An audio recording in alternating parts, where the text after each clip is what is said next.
একদিন সকালবেলা নবী সাল্লাল্লাহু আলাইহি ওয়াসাল্লামের দরবারে একজন সাহাবী আসলেন, এসে বললেন, ইয়া রাসূলুল্লাহ, ইয়া হাবিবাল্লাহ, ওই যে মরুভূমির উপরে ছোট্ট একটি গ্রাম রয়েছে, অনেক দূরের গ্রাম, অনেক দূরের একটি এলাকা, সেই গ্রামের একজন সাহাবী আপনার গত রাতে ইন্তেকাল করেছেন। নবী সাহাবীর ইন্তেকালের খবর শুনে বড় মর্মাহত হলেন। নবী সাল্লাল্লাহু আলাইহি ওয়াসাল্লাম আবু বকরকে ডাকলেন, ওমরকে ডাকলেন, হযরতে আলীকে ডাকলেন, ওসমানকে ডাকলেন। ওরে আবু বকর, ওমর, ওসমান, কোথায় তোমরা? চলো চলো, মরুভূমি পাড়ি দিয়ে ছোট্ট একটি গ্রামে যেতে হবে। আমার ওই গ্রামের একজন সাহাবী গত রাতে ইন্তেকাল করেছে। আমি নবী চাই ওই সাহাবীর জানাজার ইমামতি আমি নিজে করতে চাই। ও আমার সাহাবীরা, তোমাদের সঙ্গে আমার কিছু গুরুত্বপূর্ণ কথা আছে, তোমরা একটু মনোযোগ দিয়ে আমার কথাগুলো শুনবে। আমি তোমাদের কাছ থেকে কিছু জানতে চাই। সাহাবীরা বললেন, ইয়া রাসূলুল্লাহ, ইয়া হাবিবাল্লাহ, আপনি বলুন, আপনি কি বলতে চান, আমরা আপনার সমস্ত কথা মনোযোগ দিয়ে শুনবো। নবী সাল্লাল্লাহু আলাইহি ওয়াসাল্লাম বললেন, ও আমার সাহাবীরা, এই যে লাশ হয়ে শুয়ে আছে, এই যে খাটিয়ার উপরে লাশ হয়ে শুয়ে আছে আমার সাহাবী, আমার হাতে হাত রেখে কালেমা পড়ে ইসলাম গ্রহণ করেছিল। আমি তার মৃত্যুর সংবাদ যখনই শুনলাম, আমি একটু বিলম্ব করি নাই, আমি নবী একটু বিলম্ব করি নাই, আমি সঙ্গে সঙ্গে দ্রুত গতিতে এই সাহাবীর জানাজার ইমামতি করার জন্য দূর থেকে চলে এসেছি। ও আমার সাহাবীরা, কিন্তু দুর্ভাগ্যবশত আমি যখনই তার বাড়িতে আসলাম, এক এক করে কয়েকজনের মুখ থেকে আমি শুনেছি এই সাহাবী নাকি জীবনে ভালো কোনো আমল করে নাই। অনেকেই বলেছে এই সাহাবী আমার নাকি বিনা হিসাবে জাহান্নামে যাবে। ও আমার সাহাবীরা, এই কথা শোনার পর থেকে আমি নবীর মনটা ভালো নাই, আমি বড় মর্মাহত হয়েছি, আমি বড় কষ্ট পেয়েছি। আমার সাহাবী এভাবে বিনা হিসাবে জাহান্নামে যাবে, এটা তো হতে পারে না। ও আমার উপস্থিত সাহাবীরা, তোমাদের কাছে আমি জানতে চাই, এই যে লাশ হয়ে খাটিয়ার উপরে শুয়ে আছে, এই ব্যক্তি জীবনে তার জীবদ্দশায় একটা ভালো কাজ করেছে, এমন সাক্ষী তোমরা কেউ দিতে পারবা নাকি? এমন একজন ব্যক্তি আছো নাকি? একটা সাক্ষী শুধু দিবা, আমার এই সাহাবী জীবদ্দশায় একটা ভালো কাজ করেছে, এমন সাক্ষী তোমরা কেউ দিতে পারবা নাকি? নবীর এই কথা শুনে সমস্ত সাহাবীরা নীরব নিস্তব্ধ হয়ে গেল, কারো মুখে কোনো ভাষা নাই। পিছনের কাতার থেকে একজন সাহাবী আস্তে করে একটি হাত তুলে দিলেন, হাত উঠিয়ে বললেন, ইয়া রাসূলুল্লাহ, ইয়া হাবিবাল্লাহ, ওই যে লাশ হয়ে শুয়ে আছে আপনার ওই সাহাবী তার জীবদ্দশায় একটা ভালো কাজ করেছে, আমি সেটা নিজ চোখে দেখেছি। সুবহানাল্লাহ। কালকে আমি তার একটি ভালো কাজ দেখেছি, আমি সাক্ষী দিতে চাই। নবী বললেন, সাহাবীরা, দেরি করো না, কি এমন ভালো কাজ তুমি দেখেছো, তাড়াতাড়ি করে বলো। সাহাবী বললেন, ইয়া রাসূলুল্লাহ, অল্প কিছুদিন আগের ঘটনা, আপনার নির্দেশে আমরা মুজাহিদ সাহাবীরা জিহাদের ময়দানে গিয়েছিলাম। আপনার নির্দেশে আমরা জিহাদের ময়দানে গিয়েছিলাম, কাফের বেঈমানদের বিরুদ্ধে আমরা লড়াই করেছি, যুদ্ধ করেছি, কাফেরদেরকে কতল করে করে জাহান্নামে পাঠিয়ে দিয়েছি। জাহান্নামে পাঠিয়ে দিয়ে কালিমার পতাকা উড্ডীন করে আমরা বিজয় অর্জন করে বাড়ির দিকে ফিরতেছিলাম। ইয়া রাসূলুল্লাহ, ইয়া হাবিবাল্লাহ, আমরা মুজাহিদরা যখন বাড়ির দিকে ফিরতেছিলাম, আমরা প্রতিমধ্যে রাত হয়ে গেল, অন্ধকার হয়ে গেল। প্রতিমধ্যে রাত হয়ে যাবার কারণে আমরা যাত্রা বিরতি করলাম। পাশে একটা মরুভূমি দেখতে পেলাম, সেই মরুভূমিতে তাঁবু স্থাপন করলাম। ফজরের ওয়াক্ত যখন হবে, আমরা আবার সকালবেলা ফজরের ওয়াক্ত যখন হবে, আমরা সবাই মিলে আবার বাড়ির দিকে রওনা করব। যেহেতু রাত হয়ে গেছে, সেহেতু আমরা তাঁবু স্থাপন করে সেখানে বিশ্রামের জন্য সিদ্ধান্ত নিলাম। ইয়া রাসূলুল্লাহ, আমরা মুজাহিদরা আহত মানুষ, অসুস্থ মানুষ, জিহাদের ময়দান থেকে সুস্থ শরীরে কেউ ফিরতে পারে না। আমরা তো জিহাদ করে ফিরতেছিলাম, আমাদের কারো হাত কাটা, আমাদের কারো পা কাটা, আমাদের কারো মাথা বাটা, আমরা আহত মানুষ, অসুস্থ মানুষ। আমরা তাঁবু স্থাপন করে সবাই লাইন ধরে শুয়ে পড়লাম। আমরা শুয়ে পড়লাম, ঘুম ভাব যখন চলে এসেছে, ঠিক ওই সময় হঠাৎ করে আমরা হিংস্র প্রাণীদের গর্জন শুনতে পেলাম। বুঝতে আর বাকি রইল না, নিশ্চয়ই কাছেই কোনো জঙ্গল আছে, নিশ্চয়ই পাশেই কোনো পাহাড় আছে, পাহাড়ি হিংস্র প্রাণীগুলো গর্জন দিচ্ছে, খুব বেশি দূরে নয়। আমরা বুঝতে পারলাম বাঁচার বুঝি আর উপায় থাকবে না, আর বুঝি বাঁচার উপায় নাই। ওই হিংস্র প্রাণীরা তাঁবুর ভিতরে যদি ঢুকে যায় আর আমাদেরকে যদি ছিঁড়ে ছিঁড়ে খায়, আমাদের তো বাঁচার কোনো উপায় থাকবে না। এই রাতের গভীরে হিংস্র প্রাণীগুলো যদি তাঁবুর ভিতরে ঢুকে যায়, মানুষের শরীরের গন্ধ পেয়ে যদি তারা এসে যায়, তাহলে আমাদেরকে বাঁচার তো কোনো উপায় থাকবে না। আমরা কেমনে বাঁচবো হিংস্র প্রাণীদের হাত থেকে? ইয়া রাসূলুল্লাহ, ঘটনাটা শোনেন। আমরা বড় বেকায়দায় পড়ে গেলাম, আমরা বড় সমস্যায় পড়ে গেলাম, আমরা তো জীবন নাশের আশঙ্কায় পড়ে গেলাম। কোনো উপায় না পেয়ে আমরা আল্লাহর দরবারে মুজাহিদরা আল্লাহর শাহী দরবারে দুটি করে হাত পেতে আল্লাহর কাছে দোয়া করলাম, প্রার্থনা করলাম, রব্বুল আলামিন, ইয়া রব্বুল আলামিন, আমরা কারা, আমাদের পরিচয় তুমি ভালো করে জানো। আমরা তোমার হাবিবের মুজাহিদ সাহাবী, কাফের বেঈমানদের বিরুদ্ধে লড়াই করে কালেমার পতাকা উড্ডীন করে বিজয় অর্জন করে ফিরতেছিলাম। রব্বুল আলামিন, আমরা তো বুঝতে পারি নাই পাশেই যে জঙ্গল আছে, পাশেই যে হিংস্র প্রাণী আছে, আমরা তো বুঝতে পারি নাই। রব্বুল আলামিন, বুঝতে পারি নাই। এখন তো হিংস্র প্রাণীদের গর্জন শুনতে পাচ্ছি। যদি তারা আমাদের তাঁবুর ভিতরে ঢুকে যায়, নির্ঘাত মরে যাব, বাঁচার তো কোনো উপায় থাকবে না। রব্বুল আলামিন, ইয়া রব্বুল আলামিন, মেহেরবানি করে আমাদের জন্য একজন সাহায্যকারী পাঠিয়ে দিন। ইয়া রাসূলুল্লাহ, আল্লাহর কাছে আমরা দোয়া করলাম, একজন সাহায্যকারী পাঠান। আমরা দোয়া করতে দেরি হয়েছে, আল্লাহ কবুল করতে দেরি করেন নাই। সুবহানাল্লাহ বলেন। আমরা দোয়া মোনাজাত শেষ করতেই তাকিয়ে দেখলাম আমাদের তাঁবুর ভিতরে একজন অচেনা অজানা যুবক প্রবেশ করেছে। এক অচেনা যুবক আমাদের কাছে এসে ডাকতে বলে, কে তোমরা? কি তোমাদের পরিচয়? আমার বাড়ির সামনে মরুভূমিতে তাঁবু স্থাপন করেছো, কার অনুমতি নিয়ে তাঁবু স্থাপন করেছো? কি তোমাদের পরিচয়, তাড়াতাড়ি বলো। আমরা মুজাহিদরা বললাম, হে যুবক, আমাদের তেমন কোনো বড় পরিচয় নাই। আমাদের পরিচয় হলো আমরা বিশ্ব নবীর মুজাহিদ সাহাবী, কাফের বেঈমানদের বিরুদ্ধে যুদ্ধ করে বিজয় অর্জন করে বাড়ির দিকে ফিরতেছি। ইয়া রাসূলুল্লাহ, এই পরিচয় যখন আমরা মুজাহিদরা দিলাম, ওই যুবক মুস্কি হাসি দিল।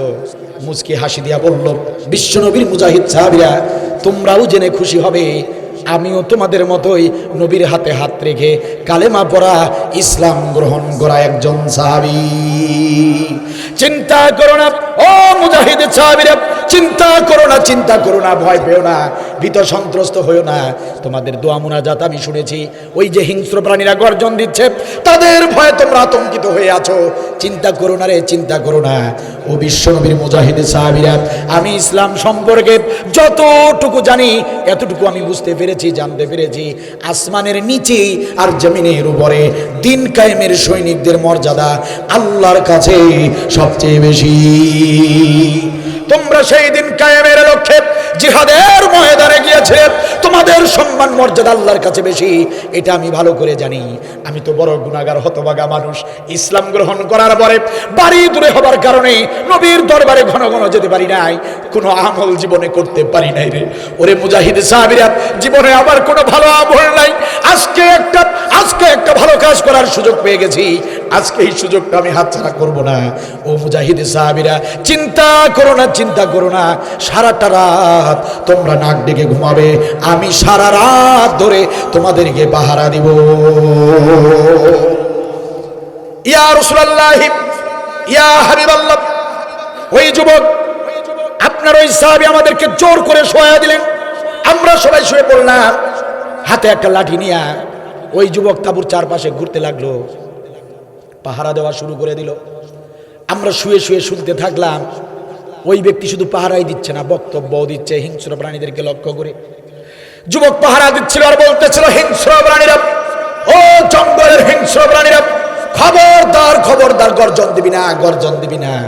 তোরা তো জানিস না কারা এসেছে আমাদের গ্রামে, মরুভূমিতে কারা তাঁবু স্থাপন করেছে, তোরা তো পরিচয় জানিস না রে। হিংস্র প্রাণীরা, এনারা সাধারণ কোনো মানুষ নয়। ও হিংস্র প্রাণীরা, বিশ্ব নবীর মুজাহিদ সাহাবীরা এসেছে দিন কায়েমের আন্দোলনে, কাফের বেঈমানদের সঙ্গে যুদ্ধ করে কালেমার পতাকা উড্ডীন করে বিজয় অর্জন করে ফিরেছে। আসমানের নিচে আর জমিনের উপরে আল্লাহর কাছে এদের সম্মান মর্যাদা সবচেয়ে বেশি। ওরে হিংস্র প্রাণীরা, খবরদার, তাদের ঘুমের ভিতরে বিরক্ত করবি না। যদি খুব বেশি খিদে লেগে যায় তবে চলে আয়, আমার গোশত মাংসগুলো খেয়ে যা। কিন্তু খবরদার খবরদার, বিশ্বনবীর দিন কায়েমের সৈনিকদের ঘুমের ভিতরে বিরক্ত করবি না। ইয়া রাসূলুল্লাহ, আমরা শুয়ে শুয়ে তার বক্তব্য শুনলাম। আশ্চর্যজনক বিষয় হলো, যুবকের এই বক্তব্য শুনে হিংস্র প্রাণীরা নিশ্চুপ হয়ে গেল, গর্জন করা বন্ধ করে দিল। আমরা কখন যে ঘুমিয়ে পড়েছি বুঝতে পারি নাই, আমরা ঘুমিয়ে পড়লাম টের পাই নাই। ফজরের ওয়াক্তের সময় আমরা মুজাহিদরা জাগ্রত হলাম। জাগ্রত হবার পর বের হয়ে দেখলাম তাঁবুর চারপাশে তখন পর্যন্ত আপনার ওই যুবক সাহাবী আমাদেরকে পাহারা দিচ্ছে। ইয়া রাসূলুল্লাহ, ইয়া হাবিবাল্লাহ, সারাটা রাত ধরে জিহাদের সৈনিকদেরকে পাহারা দিয়েছিলেন যিনি, আর কেউ নয়, আর কেউ নয়, ওই যে আপনার সামনে খাটিয়ার উপরে লাশ হয়ে শুয়ে আছেন তিনি। নবী বললেন, সাহাবীরা, ও আমার সাহাবীরা, কাতারবদ্ধ হও, চেপে চেপে দাঁড়াও, আমি বিশ্বনবীর জানাজার ইমামতি করব। জীবনে নামাজ রোজা হজ জাকাত কোনো আমল করে নাই। এলাকার লোকজন বলেছে বিনা হিসেবে জাহান্নামে যাবে। আল্লাহর নবী তার জানাজার ইমামতি করলেন। সুবহানাল্লাহ বলবেন না? শুধু জানাজার ইমামতি করলেন না, প্রিয় ভাইয়েরা আমার, ও সাতক্ষীরা জেলার মুসলমানেরা কান খুলে শুনে যান। হতে পারে আজকের এই রাতের মাহফিলটাই জীবনের শেষ মাহফিল। এই আজকের আধার রাতটাকে শেষ করে সকালবেলা নতুন এক সূর্য উদিত হবে। সেই নতুন সূর্যটা দেখতে পারবো কিনা কোনো গ্যারান্টি নাই। প্রিয় ভাইরা আমার, হতে পারে আজকের আলোচনা আব্দুল বারীর জীবনের শেষ আলোচনা, হতে পারে আপনাদের কারো জীবনের শেষ আলোচনা। জীবনের শেষ আলোচনা হিসেবে মনোযোগ দিয়ে শুনে যান। যদি মানার চেষ্টা করতে পারেন, আল্লাহর কসম করে বলছি, কপাল খুলে যাবে। ও আমার ভাইরা, একান্ত আপনজনের আমার, নবী শুধু তার জানাজার ইমামতি করলেন না, ওই সাহাবীর লাশের খাটিয়া নবী সাল্লাল্লাহু আলাইহি ওয়াসাল্লাম নিজ কাঁধে বহন করে কবর পর্যন্ত নিয়ে গেলেন। সম্মানিত ভাইরা আমার, এখানেই শেষ নয়। নবী সাল্লাল্লাহু আলাইহি ওয়াসাল্লাম কবরে নেমে গেলেন। কবরে নেমে গিয়ে নিজ হাতে আদর করে যত্ন করে লাশটা নিজ হাতে কবরে শোয়া দিলেন। আদর করে যত্ন করে লাশটা কবরে শোয়ালেন নবী। এখানে শেষ নয় রে মুসলমান।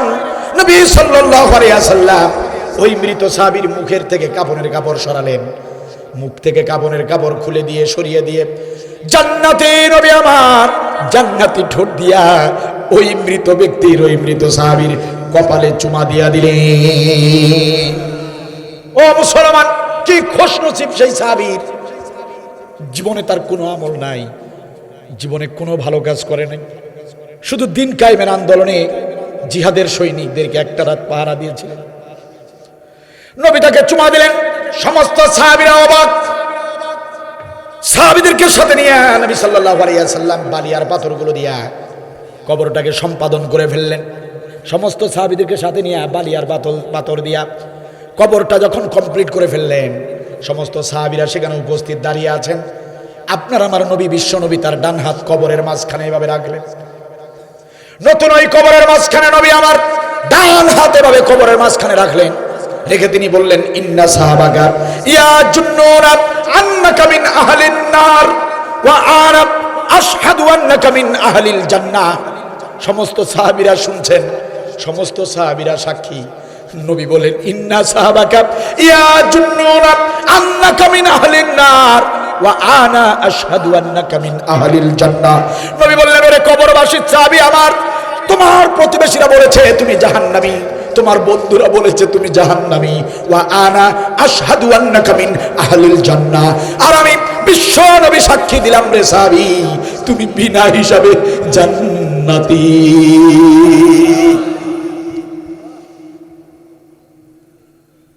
দিন কায়েমের সৈনিকদেরকে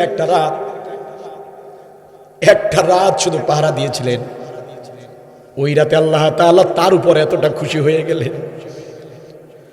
মুজাহিদদেরকে, দিন কায়েমের সৈনিকদেরকে এই উপকার করার কারণে আল্লাহ তাআলার আরশে আজিম খুশি হয়ে গেল। তামাম জিন্দেগীর গুনাহ আল্লাহ মাফ করে দিলেন। নবীর মাধ্যমে জানিয়ে দিলেন এই ব্যক্তি জাহান্নামে যাবে না। দিন কায়েমের সহযোগিতা করবার কারণে বিনা হিসাবে জান্নাতের গ্যারান্টি দিয়ে দিলেন। নামাজ, রোজা, হজ, যাকাত অবশ্যই গুরুত্বপূর্ণ আমল। সব আমলে আমাদেরকে করতে হবে। প্রিয় ভাইয়েরা, আমার অনুরোধ করে যাই, আসুন একটুখানি গুরুত্ব বেশি দিয়ে জিহাদের আমলটা করি, দিন কায়েমের কাজটা করি। ও আমার সাতক্ষীরা জেলার মুসলমানেরা, এই বাংলার জমিনটাকে ইনসাফ ভিত্তিক একটি আদর্শ রাষ্ট্র তৈরি করার লক্ষ্যে যদি আলেম ওলামার পক্ষ থেকে কখনো ডাক এসে যায়, যদি কখনো জিহাদের সুযোগ এসে যায়, জালিমদের বিরুদ্ধে, মুনাফিকদের বিরুদ্ধে যদি কখনো রাজপথে অবতীর্ণ হতে হয়, যদি বাড়িঘর ছাড়তে হয়, যদি সংসার ছাড়তে হয়, স্ত্রী সন্তান যদি ছাড়তে হয়, চাকরি বাকরি যদি ছেড়ে দিতে হয়, ব্যবসা বাণিজ্য যদি তারা দিয়ে রাজপথে যেতে হয়, যদি জিহাদ করতে হয়, যদি রক্তের গোলাপ ঝরিয়ে দিতে হয়, যদি জীবন বিসর্জন দিতে হয়, প্রশ্ন করতে চাই প্রিয় ভাইরা, কারা কারা জিহাদের ময়দানে যেতে রাজি আছেন? দু হাত তুলে আল্লাহকে একবার দেখা।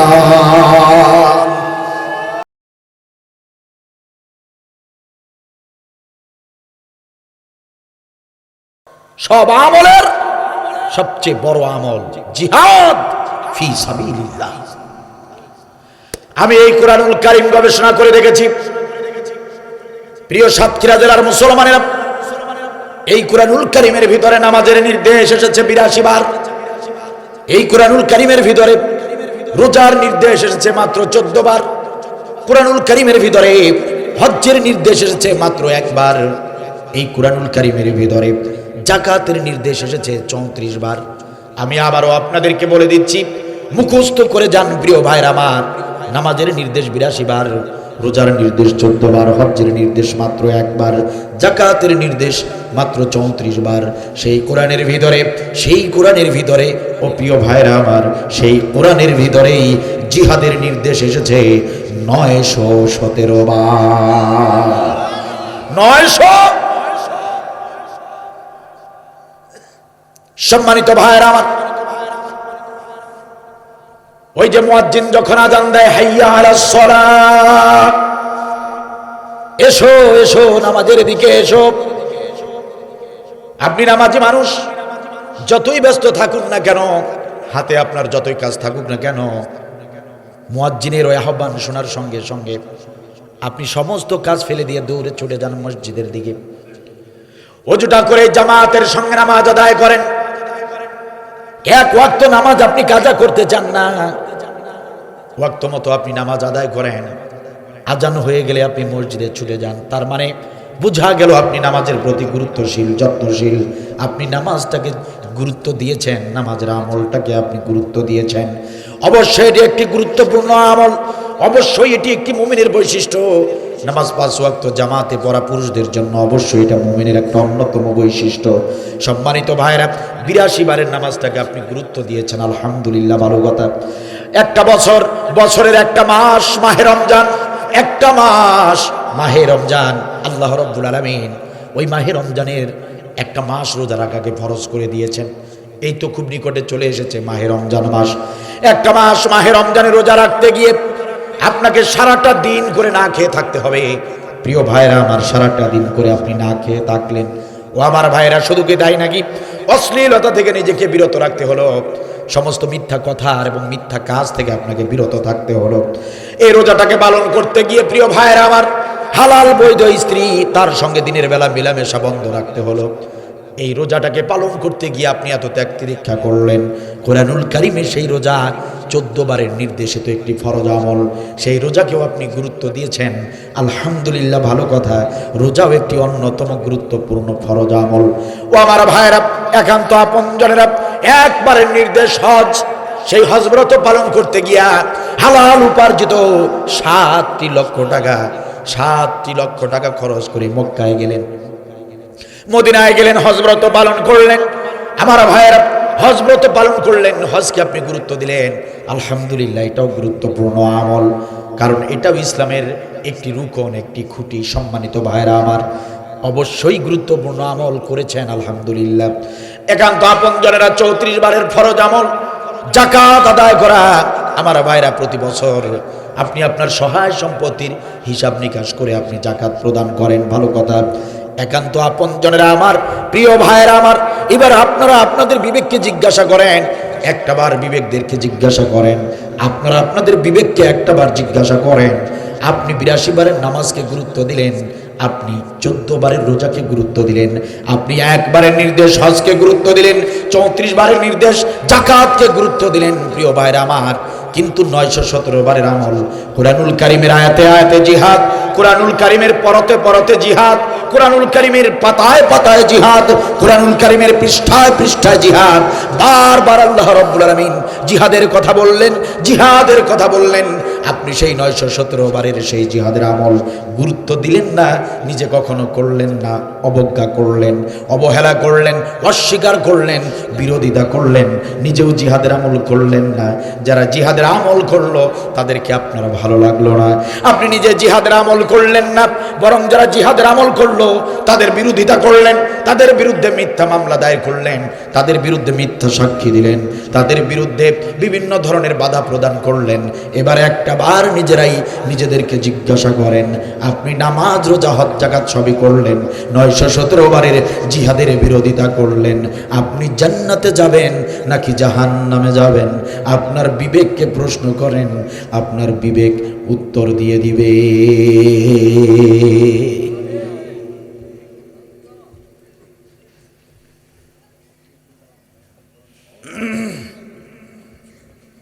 বিবেক কি বলে? জান্নাতে যাবেন।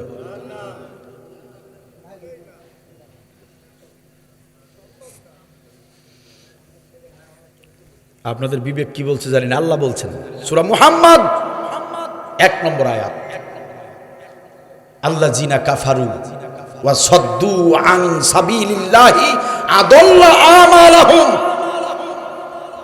আল্লাহ বলেছেন যারা জিহাদের পথে, দিন কায়েমের পথে বাধা দেয়, বিরোধিতা করে, আদাল্লা আমালাহুম, আমি আল্লাহ তাদের সমস্ত আমল বরবাদ করে দেই, ধ্বংস করে দেই। চিৎকার দিয়ে বলেন নাউজুবিল্লাহ। সমস্ত আমল ধ্বংস হবে যদি আপনি জিহাদের বিরোধিতা করেন। সমস্ত আমল আল্লাহ ধ্বংস করে দিবেন। কথা কার? সব জিনিসের ভিতরে ভেজাল আছে পৃথিবীতে। আলেমদের ভিতরেও আছে, ইঞ্জিনিয়ারদের ভিতরে, ডাক্তারদের ভিতরে, সব জায়গায়, সব জিনিসের মধ্যে ভেজাল আছে না নাই? হাদিসের ভিতরেও কিছু কিছু হাদিসে ভেজাল আছে না নাই? কিন্তু কোরআনুল কারীমে আছে কি কোন ধরনের ভেজাল আছে? ভুল আছে? থাকলেও 2-1টা থাকতে পারে। আপনাদের সাউন্ড শুনে মনে হয় যে 2-1টা ভুল আছে। নাউজুবিল্লাহ। একটা ভুলও আছে কি? সেই কোরআনের কথা। আপনি 40 বছর ধরে নামাজ পড়েছেন, 50 বছর ধরে রোজা রেখেছেন, আপনি সারাটা জীবন মানুষকে দান দক্ষিণা করেছেন, দান সদকা করেছেন, প্রতিবেশীর হক আদায় করলেন, পিতামাতার সেবা করলেন, সব আমল করেছেন। সব আমল আল্লাহ তাআলা এক নিমিষেই ধ্বংস করে দিবে যদি আপনি জিহাদের বিরোধিতা করেন। কথা কি আমার নাকি আল্লাহ? আমার জাতির লোকেরা এই কথাটা কেন যে বুঝতে চায় না? লাভটা কি হলো আপনার? 60 বছরের জীবনে, 50 বছরের জীবনে এত আমল করে আপনার লাভটা কি? যদি জিহাদের আমলটাই না বুঝলেন, জিহাদের আমলটাই যদি না করলেন, আমার আল্লাহ বলছেন এই একটি আমলের ঘাটতির কারণে সব আমল ধ্বংস।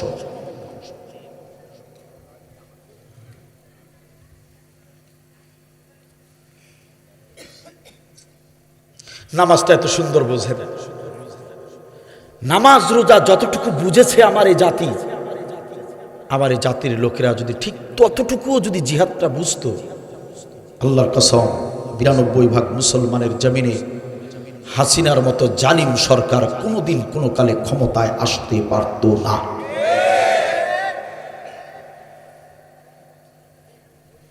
আমার দেশের মুসলমানেরা মসজিদে গিয়ে নামাজ আদায় করে, রুকুর সময় রুকু, সাজদার সময় সাজদা, আল্লাহর বিধিবিধান মতোই সালাত আদায় করে। ইমাম সাহেব যদি ভুল করে, আমার দেশের কোনো মুসল্লি সেটা মানে না, প্রয়োজনে নামাজ আরেকবার পড়ে। ঠিক কিনা বলেন? আল্লাহর বিধানের এতটুকু এতটুকু 19-20 হলে আমার দেশের এই মুসল্লিরা নামাজিরা নতুন করে আবার নামাজ আদায় করে, ইমাম সাহেবকে লোকমা দিয়ে সতর্ক করে দেয়। নামাজের বিধানটা আমার দেশের মুসল্লিরা বুঝতে পারলো। মাহে রমজান মাসে যারা রোজা রাখে যত দুর্বল ইমানদারের লোক হোক না কেন, যারা রোজা রাখে তাদের মাথায় যদি পিচ্চি হান্নানের মতো মাস্তান সন্ত্রাস, তারা যদি কালা জাহাঙ্গীরের মতো মাস্তান সন্ত্রাস যদি মাথায় বন্দুক ঠেকিয়ে যদি বলে, এ সলিমুদ্দিন কলিমুদ্দিন 5 মিনিট বাকি আছে ইফতারের, 5 মিনিট পরে ইফতারের সময় হবে, এই 5 মিনিট আগেই তোমাকে ইফতার করতে হবে, রোজাটা ভেঙে ফেলতে হবে, এই কথা যদি বলে আমার দেশের প্রত্যেক রোজাদার, আমি মনে করি যে সব রোজাদারই একটাই কথা বলবে, গুলি করে খুলি উড়াইয়া দেন, কোনো সমস্যা নাই, কিন্তু ইফতারের সময় হবার 1 সেকেন্ড আগেও আমি ইফতার করব না। কথা বলো ঠিক কিনা? তার মানে বোঝা গেল আমার দেশের রোজাদারেরাও রোজাটা বুঝেছে, আমার দেশের মুসলমানেরা রোজার বিধানটাকেও বুঝেছে। কি বুঝেছে? আল্লাহর হুকুমে সাহারি খেয়েছে, আল্লাহর হুকুম হলেই ইফতার হবে। ঠিক কিনা বলেন? আল্লাহর হুকুম যখন হবে তখন ইফতার করব, রোজা ভাঙবো, তার আগে রোজার বিধানটাও ভালোই বুঝছে আমার দেশের লোকেরা।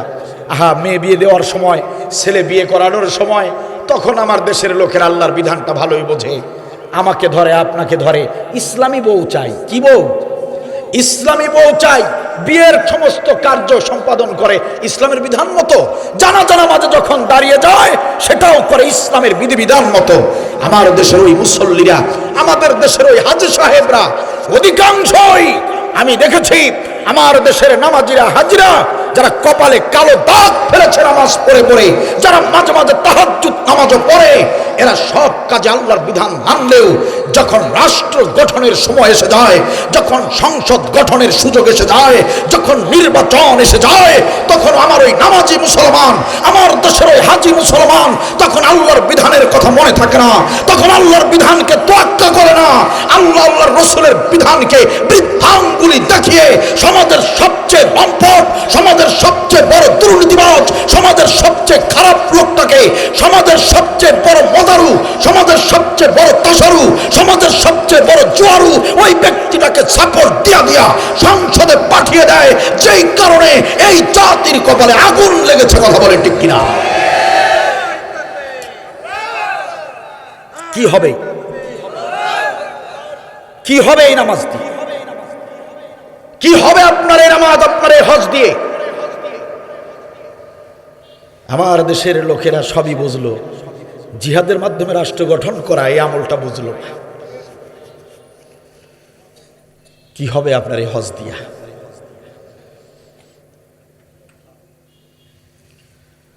আল্লাহ বললেন তোমার নামাজ, রোজা, হজ, যাকাত সবই কবুল হবে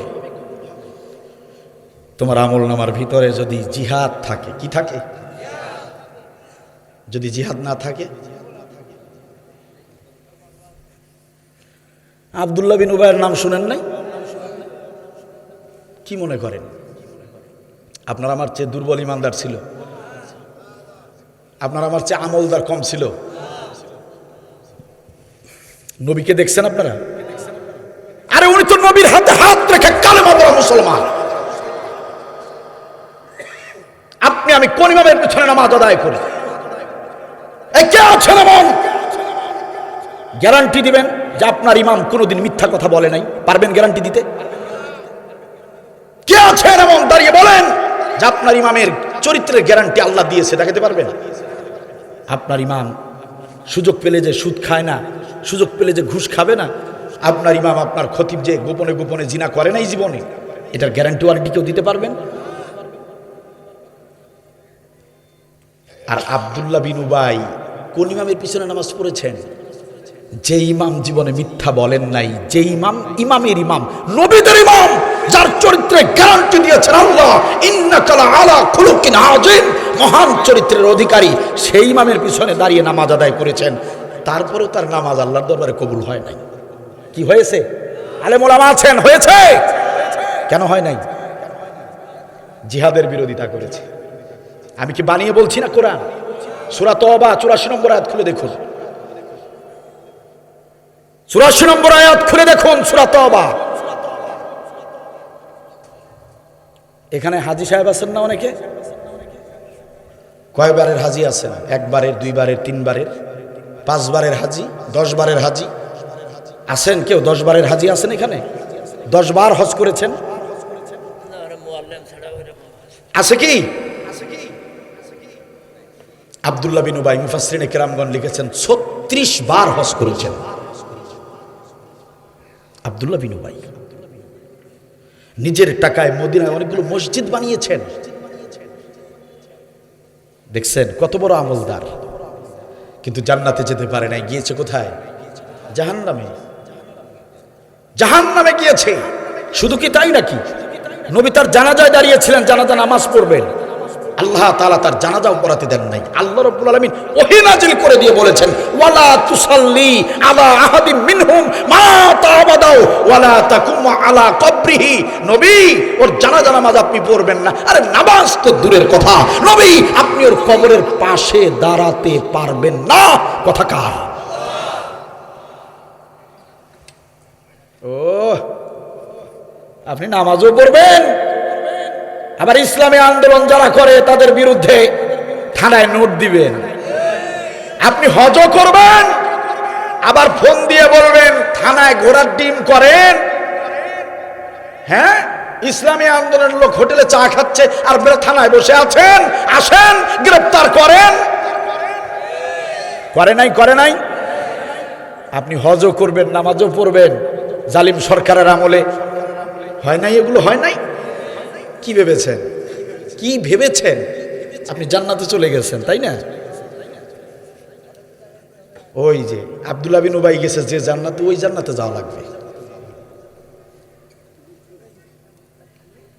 সুতরাং কোরআনের কাছে ফিরে আসতে হবে এই জাতির লোকদেরকে। 16টি বছর জালিম সরকার, 16টি বছর আমাদের পিঠের উপর চড়ে চাবুকের আঘাত করেছে, অত্যাচার করেছে। এরপরেও যদি জাতির লোকেরা শিক্ষা না নেয়, এ জাতির লোকেরা যদি আবারও সে আগের মতোই ভুলগুলো করে যায়, তাহলে বুঝতে হবে যে জালিম গিয়েছে তার চেয়েও 100 গুণ বড় জালিম আল্লাহ তাআলা আমাদের উপরে চাপিয়ে দিবেন। সুতরাং সংশোধন হন, কোরআনের কাছে ফিরে আসেন, কারণ কোরআন ছাড়া আমাদেরকে সুখ শান্তি আর কেউ দিতে পারবে না। কোরআন ছাড়া সুদ ঘুষ দুর্নীতির এই সমাজটাকে মুছে দিয়ে একটি আদর্শ রাষ্ট্র কেউ উপহার দিতে পারবে না। ঠিক কিনা বলেন? কোরআনই পারে, কোরআন ছাড়া আর কেউ পারবে? সম্মানিত ভাইরা আমার, আপনারা যদি ভুটানের জমিনে বেড়াতে যান তাহলে দেখতে পারবেন ভুটানের চারপাশে শুধু পাহাড় আর পাহাড়। যদি কখনো চীন দেশে ঘুরতে যান দেখতে পারবেন চীনের অলিতে গলিতে শুধু ইঞ্জিনিয়ার।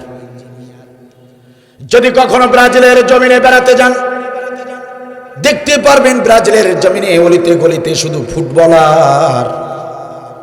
দুঃখজনক হলেও সত্য, আমাদের বাংলাদেশের অলিতে গলিতে যান দেখতে পারবেন শুধু চোর আর বাটপার। এই চোর বাটপারের বাংলাদেশটাকে যদি ইনসাফ ভিত্তিক একটি আদর্শে রূপান্তরিত করতে চান, এই চোর বাটপারের বাংলাদেশটাকে যদি আদর্শ একটি রাষ্ট্রে পরিণত করতে চান, আর কোনো পথ খোলা নাই, আর কোনো পথ নাই রে মুসলমান। একটা বার কোরআনের সরকার দরকার। ঠিক কিনা বলেন? আল্লাহ রাব্বুল আলামিন বলেন, কিতাবুন আনজালনাহু ইলাইকা লিতুখরিজান নাসা মিনাজ জুলুমাতি ইলান নূর। আল্লাহ রাব্বুল আলামিন বলেন, গোলামেরা শোনো, এই কুরআনুল কারীম তোমাদের প্রতি আমি তামাশা করার জন্য নাজিল করি নাই। এই কুরআনুল কারীমের শক্তি হলো, এই কুরআনুল কারীমের কাজ হলো, এই কুরআনুল কারীম জাহিলিয়ার সমস্ত জুলুমের অন্ধকার থেকে তোমাদেরকে আলোর পথ দেখাবে।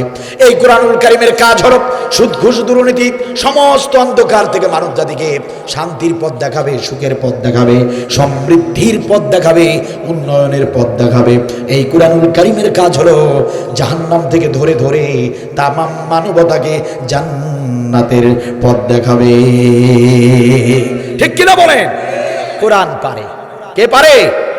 এই কোরআনের বিধান পারে আমাদেরকে অন্ধকারাচ্ছন্ন এই জুলুমের জগৎ থেকে একটা আলোর জগতে নিয়ে যেতে। ঠিক কিনা বলেন? অজ্ঞতা মূর্খতা থেকে বিজ্ঞানের দিকে নিয়ে যেতে পারে, প্রযুক্তির দিকে নিয়ে যেতে পারে। সেটা হচ্ছে কোরআনের বিধান। ঠিক কিনা বলেন? সুতরাং মানুষের আদর্শ, মানুষের কোনো মতবাদ আমাদেরকে কখনোই শান্তি মুক্তি দিতে পারবে। আপনার আমার নবী পারে নাই। ভালো করে শুনুন, আপনার আমার নবী তার নিজের তৈরি বিধান দিয়ে সমাজ ভালো করতে পারে নাই। আলেম ওলামা আছেন, হিলফুল ফুজুল নামের একটি সংগঠন নবী দাঁড় করিয়েছিলেন মক্কার জমিনে, একটা দল করেছিলেন হিলফুল ফুজুল মক্কার জমিনে। তখন তিনি নবী হন নাই, আল্লাহর বিধান তিনি পান নাই। কথা কি বোঝা যায়? তিনি চেষ্টা করলেন কিন্তু বারবারই ব্যর্থ হলেন। তিনি মক্কার জমিন থেকে সুদ ঘুষ দুর্নীতি অন্যায় অত্যাচার বন্ধ করতে পারেন নাই। নবী পারেন নাই, নবী পারেন নাই। আল্লাহর বিধান ছাড়া কোন জাতিকে কোন ব্যক্তি সুখ শান্তি দিতে পারে না। নবী পারে নাই। আপনি কার আদর্শ নিয়ে লড়াই করছেন? কার আদর্শের পিছনে ছুটছেন? আপনার আদর্শ তো নবী হতে হবে, কারণ নবীর আদর্শ কোরআনের বিধান ছাড়া মানব জাতি কখনোই শান্তি মুক্তি পাবে না। তাহলে আপনি কোন পথে হাঁটছেন? রাজপথে আপনি চিৎকার করে বলছেন আমরা সবাই মুজিব সেনা, ভয় করি না বুলেট বোমা। কোন মুসলমান মায়ের সন্তান সে কখনো মুজিব সেনা হতে পারে না। আরে আল্লাহ বলে দিয়েছে তুমি হবা রসুল সেনা, আর তুমি স্লোগান দিচ্ছ তুমি মুজিব সেনা। মুসলমান কখনো আল্লাহ নবীর আদর্শ ছাড়া, আদর্শ নেতা নবীকে ছাড়া আর কোন নেতাকে মানতে পারে না। কথা বলেন ঠিক কিনা? যদি কেউ মানেন তাহলে বুঝতে হবে ইসলাম থেকে খারিজ হয়ে গিয়েছেন, তওবা করেন, ইসলামে আসেন। কারণ মুজিবের আদর্শ বক্তব্য দিয়ে বলছেন মুজিবের আদর্শে আমরা আদর্শিত, মুজিবের আদর্শ নিয়েই লড়াই করছি। ভুল পথে আছেন প্রিয় ভাই। আঘাত দেবার জন্য আসি নাই, কষ্ট দেবার জন্য আসি নাই। আমি স্বতন্ত্রভাবে কোরআনের কথাগুলো শুধু আপনাদের কান পর্যন্ত পৌঁছাতে এসেছি। মানবেন কি মানবেন না সেটা তো আপনার ব্যাপার। আমি আমার দায়িত্ব পালন করতে এসেছি, আপনাকে মানানোর জন্য দারোগা হয়ে আসিনি। মুজিবের সেনা কোনো মুসলমান হতে পারে না। কোন ব্যক্তি যদি বলে আমরা সবাই জিয়ার সেনা, ভয় করি না বুলেট বোমা, প্রিয় ভাই তওবা করতে হবে, আল্লাহর নবীকে আদর্শ মেনে নিতে হবে, তাছাড়া বাঁচার কোনো উপায় নাই।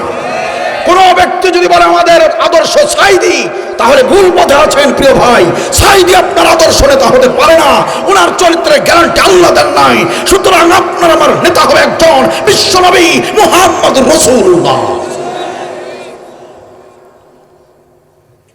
ঠিক কিনা বলেন? আল্লামা সাইদি সাহেব কোনোদিন বলছিলেন যে আমি তোমাদের নেতা? তিনি বারবার ওয়াজে কি বলছেন? আমাদের আদর্শ নেতা বিশ্বনবী সাল্লাল্লাহু আলাইহি ওয়াসাল্লাম। তাদেরকে অনুসরণ করেন, তারা আল্লাহর পথে ছিলেন, আলহামদুলিল্লাহ। কিন্তু এটা বলা যাবে না যে উনার আদর্শ, সাইদির আদর্শে আমরা আদর্শিত, নাউজুবিল্লাহ। জিয়ার আদর্শে আমরা আদর্শিত, নাউজুবিল্লাহ। মুজিবের আদর্শে আমরা আদর্শিত না। একমাত্র আদর্শ বিশ্বনবী সাল্লাল্লাহু আলাইহি ওয়াসাল্লাম। সুতরাং সেই নবীর আদর্শ নিয়ে দিন কায়েমের পথে গিয়ে যেতে হবে, জিহাদ করতে হবে। নির্দেশ কার? আওয়াজ দিয়ে বলেন নির্দেশ কার? সম্মানিত ভাইয়েরা আমার, আপনাদের প্রশ্ন হতে পারে জিহাদ কি? জিহাদের ব্যাখ্যা কি? হুজুর জিহাদের কথা বলছেন, জিহাদের গুরুত্ব বেশি। জিহাদের আমল না করলে, জিহাদের বিরোধিতা করলে বাকি আমল ধ্বংস হয়ে যাবে। তাহলে হুজুর বলেন তো জিহাদটা কি, জিহাদের ব্যাখ্যা কি? বিগত 16টি বছর আমরা জিহাদের ব্যাখ্যা যতটুকু জেনেছি, যারা এই জিহাদের কথা বলেছে তাদেরকে সন্ত্রাসী বলা হয়েছে। বিগত জালিম সরকার তাদেরকে সন্ত্রাসী মামলায় গ্রেপ্তার করেছে। আমরা বিগত 16টি বছর দেখেছি যারা এই জিহাদের মিছিল দিয়েছে তাদেরকে জঙ্গি বানানো হয়েছে, তাদেরকে ফাঁসির কাস্টে ঝুলানো হয়েছে। ও হুজুর, জিহাদ মানে সন্ত্রাসী কর্মকাণ্ড করা নাকি? জিহাদ মানে জঙ্গি তৎপরতা চালানো নাকি? প্রিয় ভাইয়েরা আমার, ও সাতক্ষীরা জেলার মুসলমানেরা শুনে নেন, জিহাদ মানে সন্ত্রাসী কর্মকাণ্ড করা নয়, জিহাদ মানে বোমাবাজি করা নয়, জিহাদ মানে জঙ্গি তৎপরতা চালানো নয়। জিহাদ হলো আরবি শব্দ, জিহাদ হলো আল্লাহর ভাষায় আরবি শব্দ। জিহাদের বাংলা অর্থ হলো চেষ্টা করা। ইংরেজিতে বলা হয় ট্রাই, বাংলাতে বলা হয় চেষ্টা করা। ইংরেজিতে বলা হয় ট্রাই, বাংলাতে বলা হয় চেষ্টা করা। আল্লাহর ভাষায় জিহাদকে বলা হয়, আল্লাহর ভাষায় সেই চেষ্টাকে বলা হয় জিহাদ। আল্লাহর ভাষায় চেষ্টা করার নামই হলো জিহাদ। চেষ্টা করো, প্রাণান্তকর চেষ্টা, যথাসাধ্য চেষ্টা।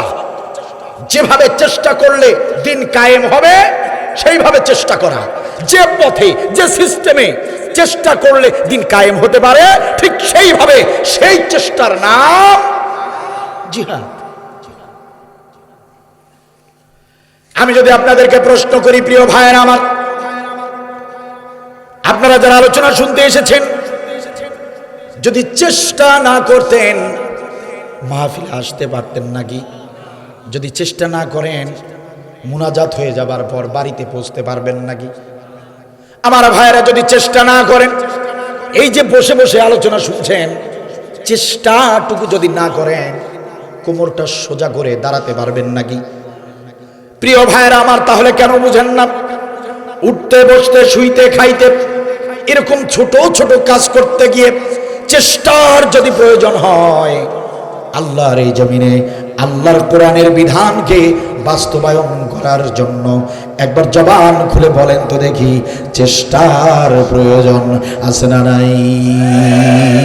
ওটার নামই জিহাদ।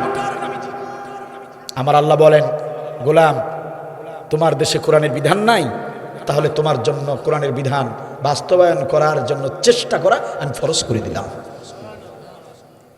তোমার দেশে মানুষের বিধান চলে, তাহলে তোমার উপর সবচেয়ে বড় ফরজ জিহাদ করা। মানবতার শয়তানের সমস্ত মতবাদ ওগুলোকে লাথি মেরে ফেলে দিয়ে শুধুমাত্র কেবলমাত্র এক আল্লাহর বিধান দিয়ে রাষ্ট্র গঠন করার জন্য যা কিছু করা দরকার সেই চেষ্টা করার নাম হচ্ছে জিহাদ। ভয় পান সেই জিহাদের আমল করতে। আমার জাতির লোকেরা সেই জিহাদের আমল করতে চায় না। নামাজ রোজা হজ জাকাত দিয়ে জান্নাতে যেতে চায়।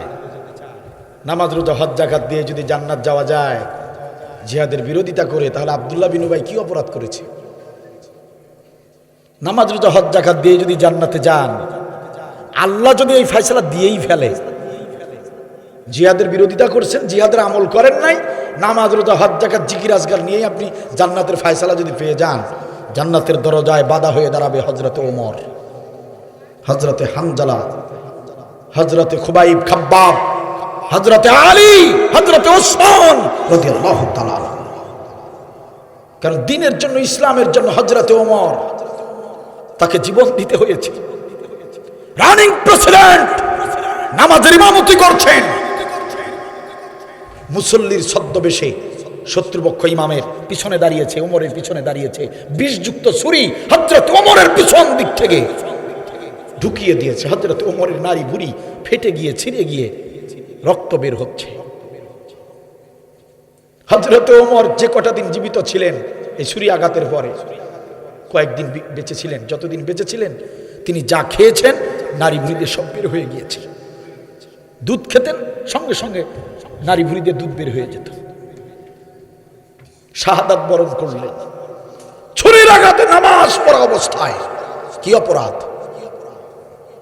এই দিন কায়েমের বীর সেনানী হওয়ার কারণেই তার শত্রুরা তাকে ভাবে হত্যা করেছে। হযরত ওসমান রাদিয়াল্লাহু তাআলা আনহু কোরআন তিলাওয়াত করছেন, রানিং প্রেসিডেন্ট কোরআন তিলাওয়াত করছেন, মুনাফিক শত্রুরা কোরআনের উপরেই তাকে জবাই করে দিয়েছে। হযরত ওসমানের রক্ত কোরআনের পাতায় পাতায় ছড়িয়ে ছিটিয়ে আছে।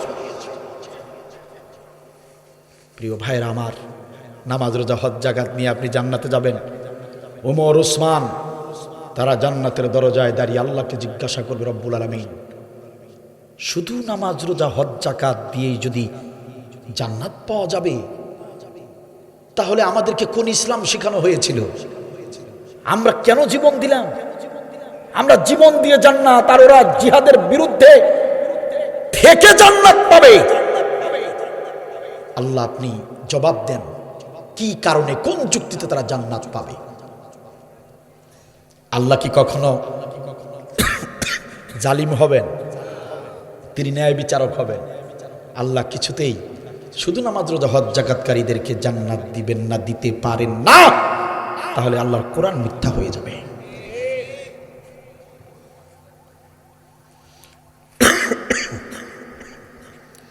সম্মানিত ভাইরা আমার, রাসূলুল্লাহ সাল্লাল্লাহু আলাইহি ওয়াসাল্লাম বলেন, আল্লাহর কোন বান্দা বান্দি উটের দুধ দহন করার মতো সামান্য সময়, উটের দুধ দহন করতে যতটুকু সময় লাগে এতটুকু সময় যদি জিহাদের পথে ব্যয় করে, আমি বিশ্বনবী ঘোষণা করলাম ওই ব্যক্তির জন্য জান্নাত ওয়াজিব হয়ে যায়। সুবহানাল্লাহ। কাল সকালে বাড়িতে উটের দুধ দহন করতে যতটুকু সময় লাগে এতটুকু সময় যদি কেউ জিহাদের পথে ব্যয় করে, গোটা জিন্দেগিতে এই এতটুকু সময় যদি কেউ দেয় দিন কায়েমের পথে, রাসূল বলেন তার জন্য জান্নাত ওয়াজিব। হযরত ওসমান রাদিয়াল্লাহু তাআলা আনহু থেকে বর্ণিত হাদিস, নবী সাল্লাল্লাহু আলাইহি ওয়াসাল্লাম বলেন, মান রাবাতা লাইলাতান ফি সাবিলিল্লাহ কানাত কাল ফি লাইলাতিন সিয়ামুহা ওয়া কিয়ামুহা। তিরমিজি শরীফের হাদিস। প্রিয় ভাইরা আমার, নবী বলেন, আল্লাহর কোন বান্দা বান্দি যদি 1000 দিন রোজা রাখে, আবার ওই 1000টা রাত যদি দাঁড়িয়ে দাঁড়িয়ে সালাত আদায় করে, ভালো করে বুঝবেন, আমার দিকে তাকান প্রিয় ভাইরা আমার, 1000 দিন যদি রোজা রাখে, আবার সেই 1000টা রাত যদি দাঁড়িয়ে দাঁড়িয়ে সালাত আদায় করে, ওই ব্যক্তি যতটুকু সওয়াব পাবে, নবী সাল্লাল্লাহু আলাইহি ওয়াসাল্লাম বলেন, মান রাবাতা লাইলাতান ফি সাবিলিল্লাহ, একটা রাত, শুধুমাত্র একটা রাত কোনো ব্যক্তি যদি দিন কায়েমের পথে জিহাদের পথে জাগ্রত থাকে, একটা রাত যদি কোনো ব্যক্তি জিহাদের পথে জাগ্রত থাকে, ওই 1000 দিনের রোজা 1000 রাতের নামাজের চেয়েও তার আমল নামায় বেশি সওয়াব দেওয়া হবে। 1000 দিনের রোজা 1000 রাতের নামাজের চেয়ে উত্তম একটা রাত দিন কায়েমের পথে, একটা রাত দিন কায়েমের পথে পাহারা দিলে, জাগ্রত থাকলে বেশি সওয়াব আল্লাহ দান করেন। কোথায় পাবেন এমন আমল? এরকম একটা আমল দেখান কোরআনুল কারিমে, জিহাদ ছাড়া একটা আমল এমন দেখান, চ্যালেঞ্জ করলাম, জিহাদের চেয়ে বড় কোন আমল যদি থাকে আমাকে দেখান। সারা বিশ্বের আলেমদের সঙ্গে আমার চ্যালেঞ্জ, জিহাদের চেয়ে যদি বড় কোন আমল কেউ দেখাতে পারে, আব্দুল বারী কোরআনের মঞ্চে জীবনে উঠবে না। মনে মনে বলবেন, হুজুর কি আর নামাজ আছে না? নামাজ না ভাই, অনেক গুরুত্বপূর্ণ আমল, জিহাদের চেয়ে বড় গুরুত্বপূর্ণ নয়। প্রমাণ খন্দকের যুদ্ধ। খন্দকের যুদ্ধে নবী সাল্লাল্লাহু আলাইহি ওয়াসাল্লাম যুদ্ধ চলছে কাফেরদের সঙ্গে। নবী সাল্লাল্লাহু আলাইহি ওয়াসাল্লাম দেখলেন নামাজের ওয়াক্ত হয়ে যাচ্ছে।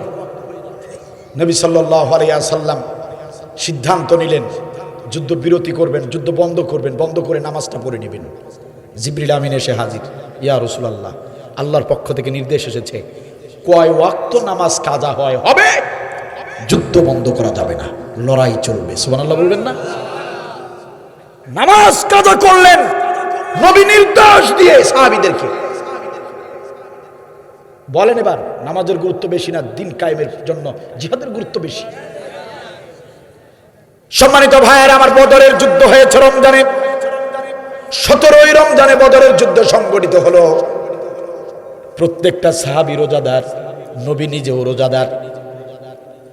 ঠিক দুপুরবেলা, ঠিক দ্বীপ্রহরের সময় নবী সাল্লাল্লাহু আলাইহি ওয়াসাল্লাম সাহাবীদেরকে ডেকে ডেকে বললেন, সাহাবীরা শোনো, ও আমার সাহাবীরা শোনো, যার কাছে যতটুকু পানি আছে, যার কাছে যতটুকু খাবার আছে, খেজুর খুরমা যার কাছে যতটুকু আছে, এই মুহূর্তে তোমরা খেয়ে নাও।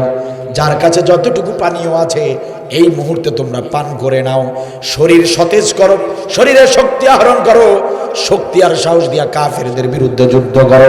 সাহাবীরা তো অবাক হয়ে গেলেন, ইয়া রাসূলুল্লাহ, ইয়া হাবিবাল্লাহ, এই তো কিছুদিন আগে জুমার নামাজের খুতবা দিতে গিয়ে আপনি বললেন রমজানের মাসে মাহে রমজানে রোজা রাখাটা বড়ই গুরুত্বপূর্ণ আমল।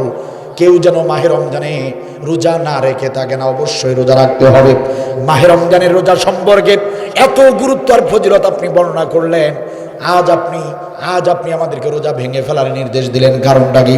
নবী বললেন, সাহাবীরা শোনো, আল্লাহর পক্ষ থেকে নির্দেশ এসেছে, আল্লাহর পক্ষ থেকে মেসেজ এসেছে। জিবরিল আমিন এসে বলে গেল, আজকের এই জিহাদের দিনে, আজকের এই যুদ্ধের দিনে যারাই রোজা ভাঙবে, যারাই রোজা ভেঙে শত্রুদের উপরে ঝাঁপিয়ে পড়বে, শত্রুদের বিরুদ্ধে লড়াই করবে, যারা এই নির্দেশ ফলো করবে, রোজা ভেঙে ফেলবে, আল্লাহ বলেছেন আল্লাহ তাদের প্রতি সন্তুষ্ট হয়ে যাবে। আল্লাহ তাদের প্রতি আজকে খুশি হবে যারা রোজা ভাঙবে। সুবহানাল্লাহ বলবেন না? ইন্নাহু ইয়াউমু কিতাল ফাআফতারু। নবী বারবার মাইকিং করলেন, ঘোষণা করলেন, চিৎকার করে বললেন, ও আমার সাহাবীরা শোনো, ইন্নাহু ইয়াউমু কিতাল ফাআফতারু, আজকে যুদ্ধের দিন, আজকে লড়াইয়ের দিন, সুতরাং রোজা ভেঙে ফেলুন। রোজা ভেঙে ফেললেন সাহাবীরা। কি নফল রোজা, তাই না? নফল রোজা, ফরজ রোজা, ফরজ রোজা। তাহলে বলেন, রোজার চেয়ে জিহাদের গুরুত্ব মর্যাদা কম না বেশি? নামাজের চেয়ে? আমার জাতির লোকদেরকে আর কিভাবে বোঝাবো? নামাজ, রোজা, হজ, যাকাত অবশ্যই গুরুত্বপূর্ণ, সেগুলো তো করতেই হবে, কিন্তু জিহাদকে বাদ দিলেন কেন? জিহাদকে অবহেলা করলেন কেন?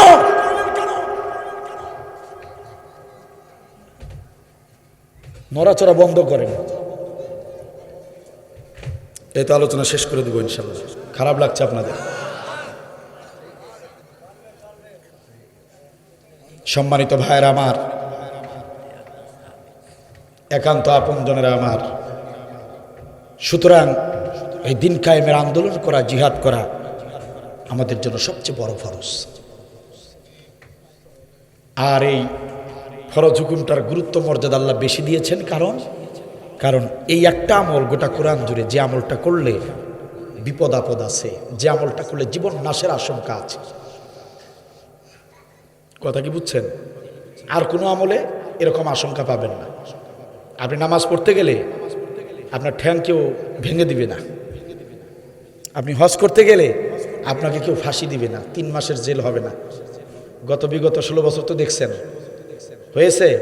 কোনো হাজী সাহেব বলতে পারবেন যে হজ করার কারণে 3 মাস জেল খাটছেন? কে আছেন বলেন, হাত তোলেন।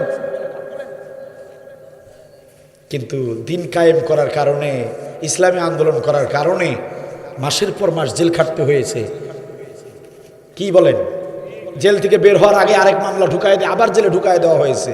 নাই, আপনাদের এলাকায় তো এরকম হয় নাই? হ্যাঁ হয়েছে? হয় নাই? সাতক্ষীরা জেলায় তো সবচেয়ে বেশি হয়েছে। এই জন্য এটা তো জানেন, যে কাজের যত বেশি রিস্ক, সেই কাজের পুরস্কার তত।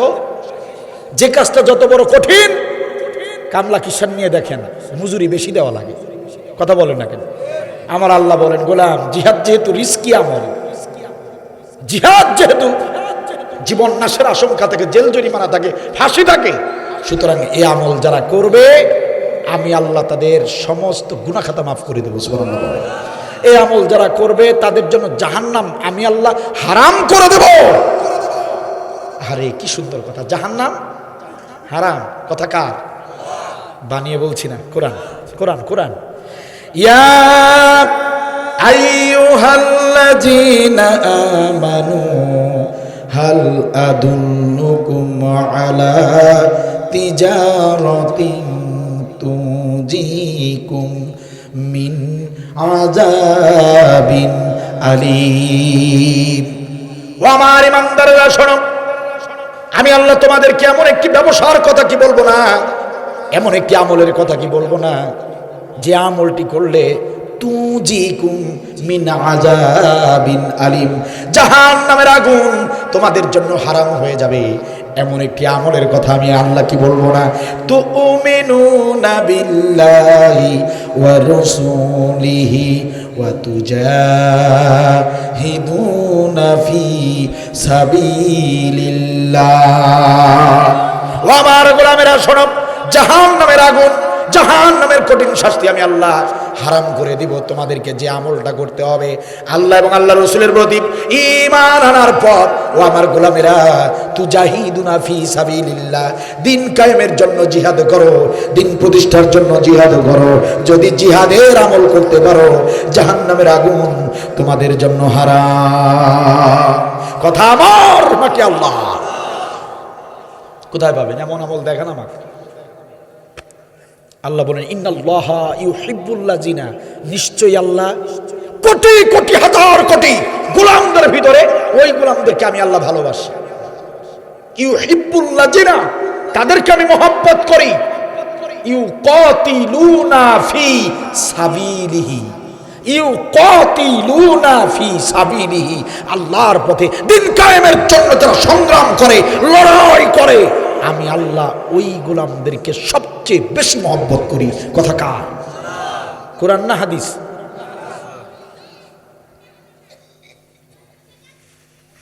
কথা কি বোঝা যায়? তাহলে এমন আমল আপনি কোথায় পাবেন? রিস্ক আছে, এই জন্যই করেন না। এত গুরুত্বপূর্ণ আমল, এত ফজিলতপূর্ণ আমল তাহলে করছেন না কেন? জীবনের ভয়ে করছেন না। কিসের এত জীবনের ভয়? কিসের এত ভয়?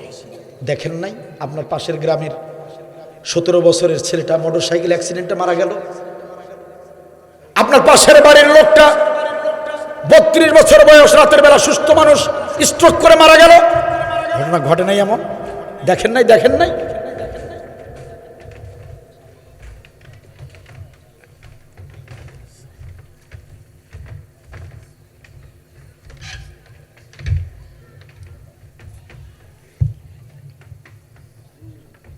নড়াচড়া বাড়াবেন না কমাবেন?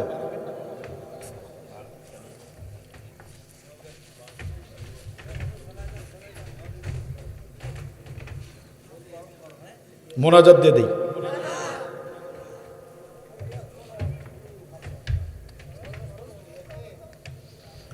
এত জীবনের ভয় কেন?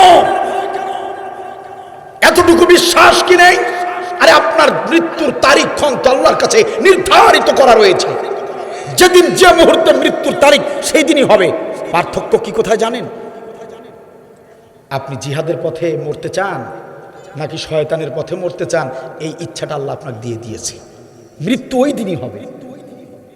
জিহাদের আন্দোলন থেকে মরবেন নাকি নাচ গান করতে গিয়ে মরবেন সেটা আপনার ব্যাপার। স্বাধীনতা দিয়েছে কে? মৃত্যু ওই দিনই হবে, ওই মুহূর্তেই হবে, ওই সময়ই হবে। কেন সেই মৃত্যু নিয়ে এত ভয় পান? শুধু বাংলাদেশের নয়, সারা বিশ্বের জনপ্রিয় একজন আলেম ছিলেন আল্লামা সাঈদী রহমাতুল্লাহি আলাইহি, যার পায়ের জুতার ফিতার মতো সম্মান মর্যাদা আমি আব্দুল বারীর নাই। এরকম একজন মানুষ সারা বিশ্বের মুসলমানরা যার জন্য চোখের পানি ফেলেছেন, সে আল্লামা সাঈদী। আরে মুসলমান, আপনাদেরকে ইসলাম বুঝাতে, জিহাদ বুঝাতে কিতাবের প্রয়োজন হয় না। কারণ 16টা বছর বাংলার জমিনে যত ইতিহাস ঘটে গিয়েছে এগুলো আপনাদের সামনে তুলে ধরলেই তো জিহাদটা বুঝে যাবার কথা। দেখেন নাই আল্লামা সাঈদী রহমাতুল্লাহি আলাইহিকে বিনা দোষে 13টি বছর জেলখানার ভিতরে রেখেছিল? এটা কি আপনারা দেখেননি? দেখেননি? কি অপরাধ ছিল বলেন? কি অপরাধ? রাজাকার ছিলেন, মানবতা বিরোধী ছিলেন, এই অপরাধ? হ্যাঁ, রাজাকার মানবতা বিরোধী তারা ছিলেন, এটা বিশ্বাস করতাম যদি আমাকে জেল খাটতে না হতো। আমি তো 71-এর মানুষ নই। এদেশের হাজার হাজার যুবক যাদের জন্ম 90-এর পরে, তাদেরকে কেন গ্রেপ্তার করা হলো? তাদের উপর কেন নির্যাতন করা হলো? তাদের উপরে কেন জেল জরিমানা দেওয়া হলো? তারা কি রাজাকার ছিল? তাহলে বুঝা গেল আসলে অপরাধ রাজাকার না, এরাও জিহাদের কথা বলেছে, ওরাও জিহাদের কথা বলেছে, এদেরকেও ধরেছে ওদেরকেও ধরেছে। তার মানে অপরাধ হলো দিন কায়েম করার চেষ্টা করা। আর যদি আমাদেরকে তরুণ প্রজন্মকে যদি এভাবে জেল জরিমানা না দিত, শুধু ওই ৭১-এর সময়ের যারা মুরব্বী ছিলেন তাদেরকেই যদি ফাঁসিতে ঝুলানো হতো, সত্য হোক মিথ্যা হোক, তবুও যুক্তি দিয়ে বোঝানো যেত যে তারা রাজাকার ছিল। এই অপরাধে তাদেরকে ফাঁসি দেওয়া হয়েছে। কথা বলেন না কেন? কি অপরাধ?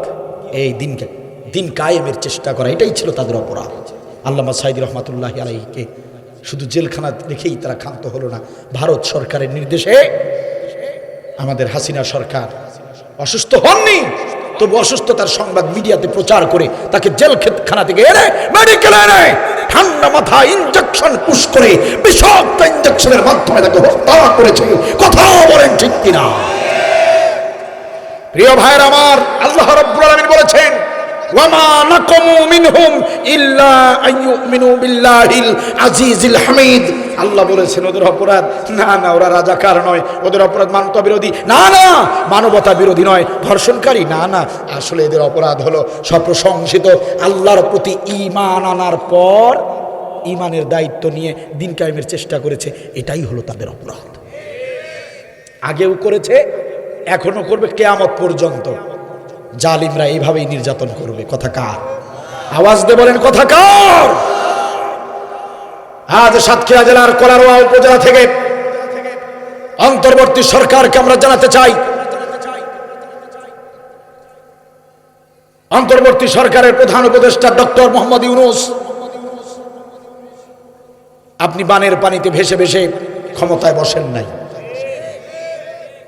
ছাত্রদের রক্ত আর লাশের উপর দিয়ে আপনাকে আমরা বসিয়েছি। সুতরাং আপনাকে দায়িত্ব পালন করতে হবে জালিমদের বিরুদ্ধে। জালিমদের বিরুদ্ধে কঠিন পদক্ষেপ গ্রহণ করুন। আমরা স্পষ্ট ভাষায় জানাতে চাই, এই ৯২ মুসলমানের জমিনে আর কারো হত্যার বিচার হবে কি হবে না তা নিয়ে আমাদের তেমন বেশি মাথা ব্যথা নাই। কিন্তু আমাদের কলিজার টুকরা, আমাদের নয়নমণি আল্লামা সাঈদী রহমাতুল্লাহ আলাইহির হত্যা বিচার এই বাংলার জমিনে দ্রুত গতিতে হতেই হবে। কথা বলেন ঠিক কিনা? আমরা বলতে চাই, আল্লামা সাঈদী হত্যার সঙ্গে যারা জড়িত তারা যেন এই বাংলার জমিন ছেড়ে পালিয়ে হিন্দুস্তানে যেতে না পারে, এ ব্যাপারে আপনাকে সোচ্চার ভূমিকা রাখতে হবে। আমরা বলতে চাই, ওই যে ব্যারিস্টার সুমন জেলখানার ভিতরে আবদ্ধ আছে, আল্লামা সাঈদী হত্যার সঙ্গে জড়িত ওই ব্যারিস্টার সুমন যেন জামিনে মুক্তি না পায়, এ ব্যাপারে পদক্ষেপ আপনাকেই গ্রহণ করতে হবে। কথা বলেন ঠিক কিনা? আমরা জানাতে চাই, আল্লামা সাঈদী রহমাতুল্লাহ আলাইহিকে যে ডাক্তারের তত্ত্বাবধানে রাখা হয়েছিল, ডাক্তার জামান, ওই কুলাঙ্গার যেন বাংলার জমিন ছেড়ে পালিয়ে হিন্দুস্তানে যেতে না পারে, এ ব্যাপারে কার্যকরী পদক্ষেপ নিতে হবে। আমরা স্পষ্ট ভাষায় জানাতে চাই, আল্লামা সাঈদী হত্যার আসামিরা যদি এক এক করে দেশ ছেড়ে পালিয়ে যায়, আল্লামা সাঈদী হত্যার বিচারে যদি বাংলার জমিনে দ্রুত গতিতে না হয়, তাহলে আমরা তৌহিদি মুসলমানরা বাড়ি ঘর ছাড়তে বাধ্য হব। আমরা তৌহিদি মুসলমানরা রাজপথে যেতে বাধ্য হব। আল্লামা সাঈদী হত্যার বিচারের দাবিতে আমরা যদি রাজপথে একবার চাই, রংপুরের আবু সাঈদের মতো বন্দুকের নলের সামনে বুক পেতে দিতে রাজি আছি, আমরা রাজপথে শুয়ে যেতে রাজি আছি। কিন্তু আল্লামা সাঈদী হত্যার বিচার না হওয়া পর্যন্ত আমরা সেদিন কেউ বাড়িতে ফিরবো না। কারা কারা একমত? দুহাত তুলে আল্লাহকে দেখা।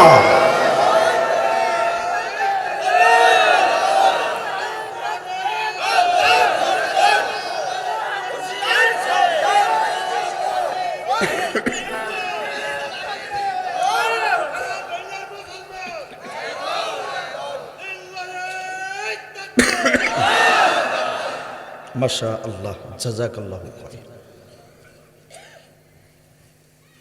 যদি বাংলার মুসলমানরা জিহাদের প্রতি গুরুত্ব দিত, সচেতন যদি থাকতো, 16 বছর ওই জালিমরা দেশ শাসন করতে পারত না। এই ছাত্র জনতা যদি অন্যায়ের প্রতিবাদ জিহাদের হিম্মত নিয়ে যদি বের না হতো, ওনারা 41 সাল ঠিকই পার করত। আজকে বড় বড় কথা, আজকে স্বার্থ নিয়ে ধান্দা, ছাত্র সমাজদের রক্তের সঙ্গে বেঈমানি করবেন না। তাহলে আমরা জনতা, আমরা যারা জনতা আছি, আমরা যারা নাগরিক আছি, আমরা আপনাদেরকে ছাড়বো না। আমরা বুঝি না জামাত, বুঝি না বিএনপি। যদি আপনারা কোরআনের পক্ষে থাকেন, ইসলামের পক্ষে থাকেন, শহীদদের পক্ষে থাকেন, আমরা আপনাদের পাশে আছি। কিন্তু যদি আপনারা রাজনৈতিক ক্ষমতার নামে আপনারা যদি চাঁদাবাজি করেন, দুর্নীতি করেন, শহীদদের সঙ্গে বেঈমানি করেন, তাহলে আমরা বাংলাদেশের নাগরিকরা আপনাদেরকে আমরা ছাড়বো না, ছেড়ে দিয়ে কথা বলবো না ইনশাআল্লাহ। ঠিক কিনা বলেন? দেশ সংস্কার করুন, নিজেরা সংস্কার হন। কোন দল আছেন সেটা আমাদের দেখার বিষয় নাই। যারা আপনারা হকের পক্ষে থাকবেন, আমরা আপনাদের কাছে আছি, আপনাদের সাথে আছি। ঠিক কিনা বলেন? সিদ্ধান্ত নেন, নিজেরা অন্যায় করব না, কারো অন্যায় সহ্য করব না। রাজি আছেন? রাজি আছেন? আমাদের ছাত্ররা যারা জীবন দিয়েছেন, তারা এই শিক্ষাটাই দিয়ে গিয়েছেন। তারা আজ পৃথিবীতে নাই, তাদের স্বপ্ন আমাদের বাস্তবায়ন করার দায়িত্ব। কথা বলেন ঠিক কিনা? পাখির মতো গুলি করে তাদেরকে মেরেছে।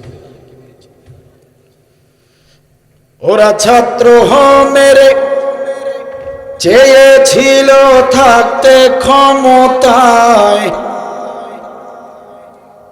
ওরা আলেম মেরে চেয়েছিল থাকতে ক্ষমতায়, থাকিতে পারে নাই।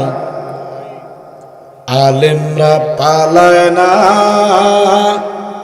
জালেম পালায়।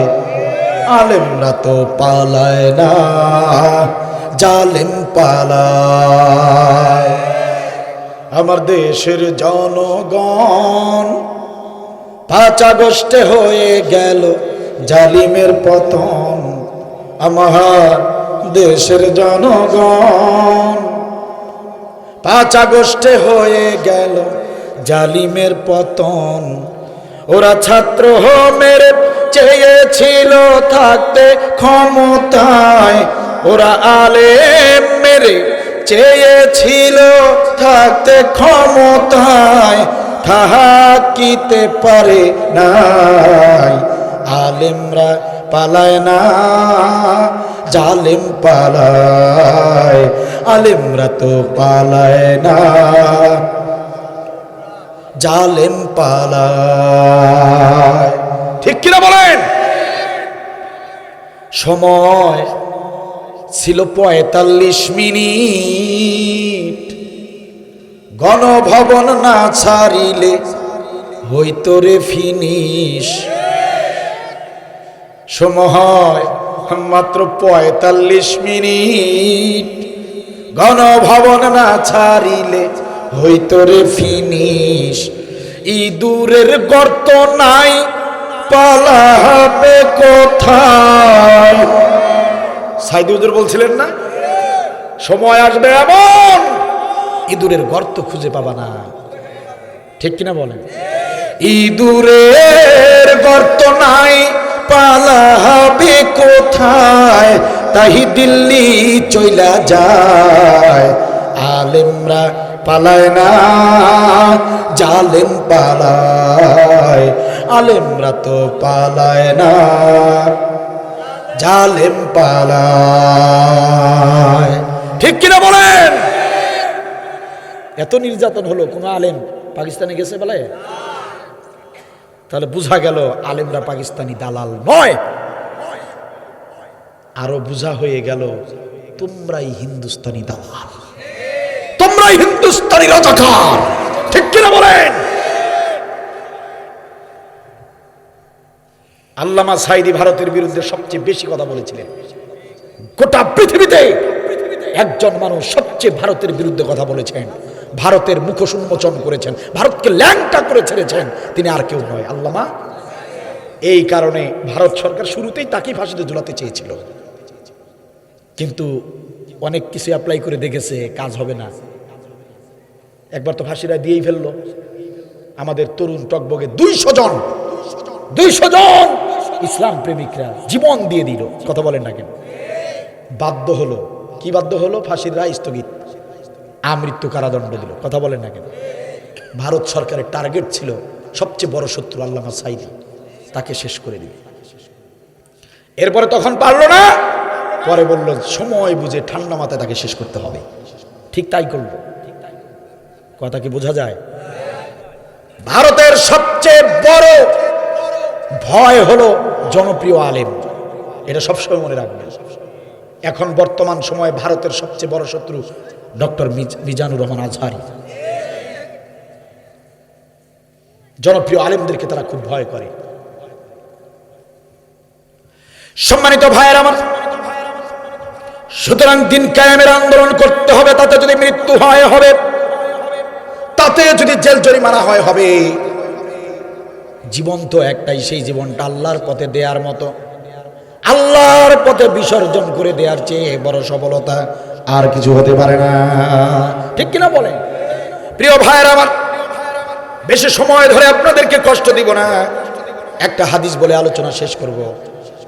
একান্ত আপনজনেরা, দুইটা ঘন্টা আরো আলোচনা করলে যতটুকু জিহাদ সম্পর্কে বুঝবেন, আশা করি এই একটা হাদিস শুনলেই তার চেয়েও ভালো বুঝে যাবেন ইনশাআল্লাহ।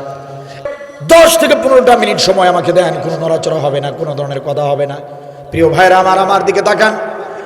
হযরতে আয়েশা রাদিয়াল্লাহু তাআলা আনহা থেকে বর্ণিত একটি হাদিস, মিশকাত শরীফ খুলে দেখবেন 336 পৃষ্ঠায় হাদিসটা এসেছে। সম্মানিত ভাইরা আমার, মিশকাত শরীফ 336 পৃষ্ঠায় হাদিসটা পেয়ে যাবেন। 8 লাইন পরে হাদিসটা পাবেন হযরতে আয়েশা রাদিয়াল্লাহু তাআলা আনহা থেকে বর্ণিত হাদিস। তিনি বলেন, একদিন সকালবেলা নবী সাল্লাল্লাহু আলাইহি ওয়াসাল্লামের দরবারে একজন সাহাবী আসলেন।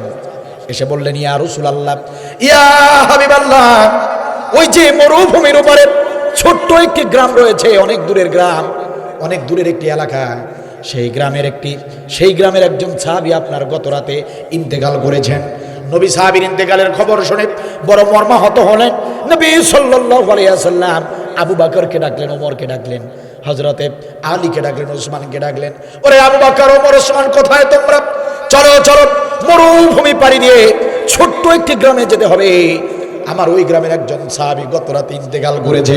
আমি নবী চাই ওই সাহাবীর জানাজার ইমামতি আমি নিজে করতে চাই।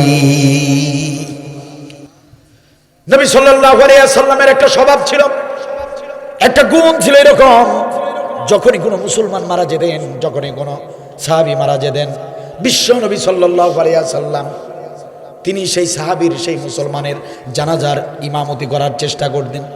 কারণ তিনি জানতেন, কোনো মুসলমানের যদি কোনো ধরনের কোনো ভুল ত্রুটি থাকে আর আমি নবী যদি তার জানাজার ইমামতি করি, আল্লাহ রাব্বুল আলামিন আমার মর্যাদার দিকে তাকিয়ে ওই মৃত ব্যক্তির গুনাহগুলো মাফ করে দিতে পারেন। দয়ার নবী কারে বলে? নবী বললেন, আবু বকর, দেরি করো না। ও হযরতে ওসমান, চলো, অনেক দূরের পথ, আমার সাহাবী মারা গিয়েছে, তার জানাজার ইমামতি করতে যাব। নবী সাহাবীদেরকে সাথে নিলেন, মরুর পথ ধরে হেঁটে চলছেন। অনেক দূরের পথ পাড়ি দিয়া নবী সাল্লাল্লাহু আলাইহি ওয়াসাল্লাম ওই গ্রামে ঢুকে পড়লেন। মৃত ব্যক্তির বাড়ির কাছে যখন এসে গেলেন, ওই গ্রামের একজন সাহাবীর সঙ্গে নবীর দেখা হয়ে গেল। সাহাবী ডাকতে বললেন, ইয়া রাসূলুল্লাহ, ইয়া হাবিবাল্লাহ, আপনি হঠাৎ করে আমাদের গ্রামে আগমন করেছেন, কারণটা কি বুঝতে পারলাম না। আগে থেকে বললে তো রিসিভ করতাম, সম্বর্ধনা জানাতাম। নবীজি, আপনি হঠাৎ করে আমাদের গ্রামে কেন? নবী বললেন, সাহাবীরে, ও সাহাবী আমার, তুমি বুঝি শোনো নাই, তুমি বুঝি সংবাদ পাও নাই? তোমার গ্রামেই তো আমার একজন সাহাবী মারা গিয়েছে, তুমি বুঝি সংবাদটা জানো না? ওই সাহাবীর জানাজার ইমামতি করার জন্য আমি নবী চলে এসেছি। সম্মানিত ভাইরা আমার, সাহাবী বললেন, ইয়া রাসূলুল্লাহ, ইয়া হাবিবাল্লাহ, আপনি যার জানাজার নামাজের ইমামতি করতে এসেছেন, সে তো আমার প্রতিবেশী, আমার বাড়ির সঙ্গে তার বাড়ি, সে আমার নিকটতম প্রতিবেশী, তার মৃত্যুর খবর আমি কেন জানবো না? কিন্তু আমি বড় আশ্চর্য হয়ে গেলাম, ইয়া রাসূলুল্লাহ, আমি তো অবাক হয়ে গেলাম, আপনি কার জানাজা নামাজ পড়াতে এসেছেন? আপনি তো জানেন না গো নবী, আপনি তো জানেন না আপনি যার জানাজার ইমামতি করতে এসেছেন সেই ব্যক্তি তো বিনা হিসেবে জাহান্নামে চলে যাবে। জীবনে কোনোদিন নামাজ পড়তে দেখি নাই, জীবনে তাকে কোনোদিন রোজা করতে দেখি নাই, জীবনে কোনোদিন ভালো কোনো কাজ করতে দেখি নাই, প্রতিবেশীর সঙ্গে ভালো ব্যবহার করতে দেখি নাই, পিতামাতার খেদমত করতে দেখি নাই। আপনার হাতে হাত রেখে কালেমা পড়েছে ঠিক, কিন্তু ইসলাম গ্রহণের পর একটা ভালো আমল আমরা তার দেখি নাই। কথা কি বোঝা যায়? ইয়া রাসূলুল্লাহ, ইয়া হাবিবাল্লাহ, সে তো বিনা হিসেবে জাহান্নামে যাবে। এমন একজন জাহান্নামী ব্যক্তির জানাজার ইমামতি আপনি জান্নাতি নবী হয়ে করবেন, এটা শোভনীয় হতে পারে না, এটা শোভা পায় না। আপনি তার জানাজার ইমামতি করবেন না। নবী গো, আমার অনুরোধ, আপনি জানাজার ইমামতি না করে আপনার যে কোনো সাহাবী দিয়ে তার জানাজার ইমামতি করে নেন। নবী সাল্লাল্লাহু আলাইহি ওয়াসাল্লাম বললেন, সাহাবীরা আগে তো চলো বাড়ির ভিতরে যাই, আগে আমার সাহাবীর মুখটা দেখি। নবী সাল্লাল্লাহু আলাইহি ওয়াসাল্লাম সবাইকে নিয়ে বাড়ির ভিতরে ঢুকলেন। তিনি দেখলেন সমস্ত কাজ কমপ্লিট হয়ে গিয়েছে। মৃত ব্যক্তিকে গোসল করিয়ে সুন্দর করে কাফন পরিয়ে লাশটা খাটিয়ার উপরে সুন্দর করে সাজিয়ে রাখা হয়েছে। এখন শুধু জানাজা নামাজটা বাকি।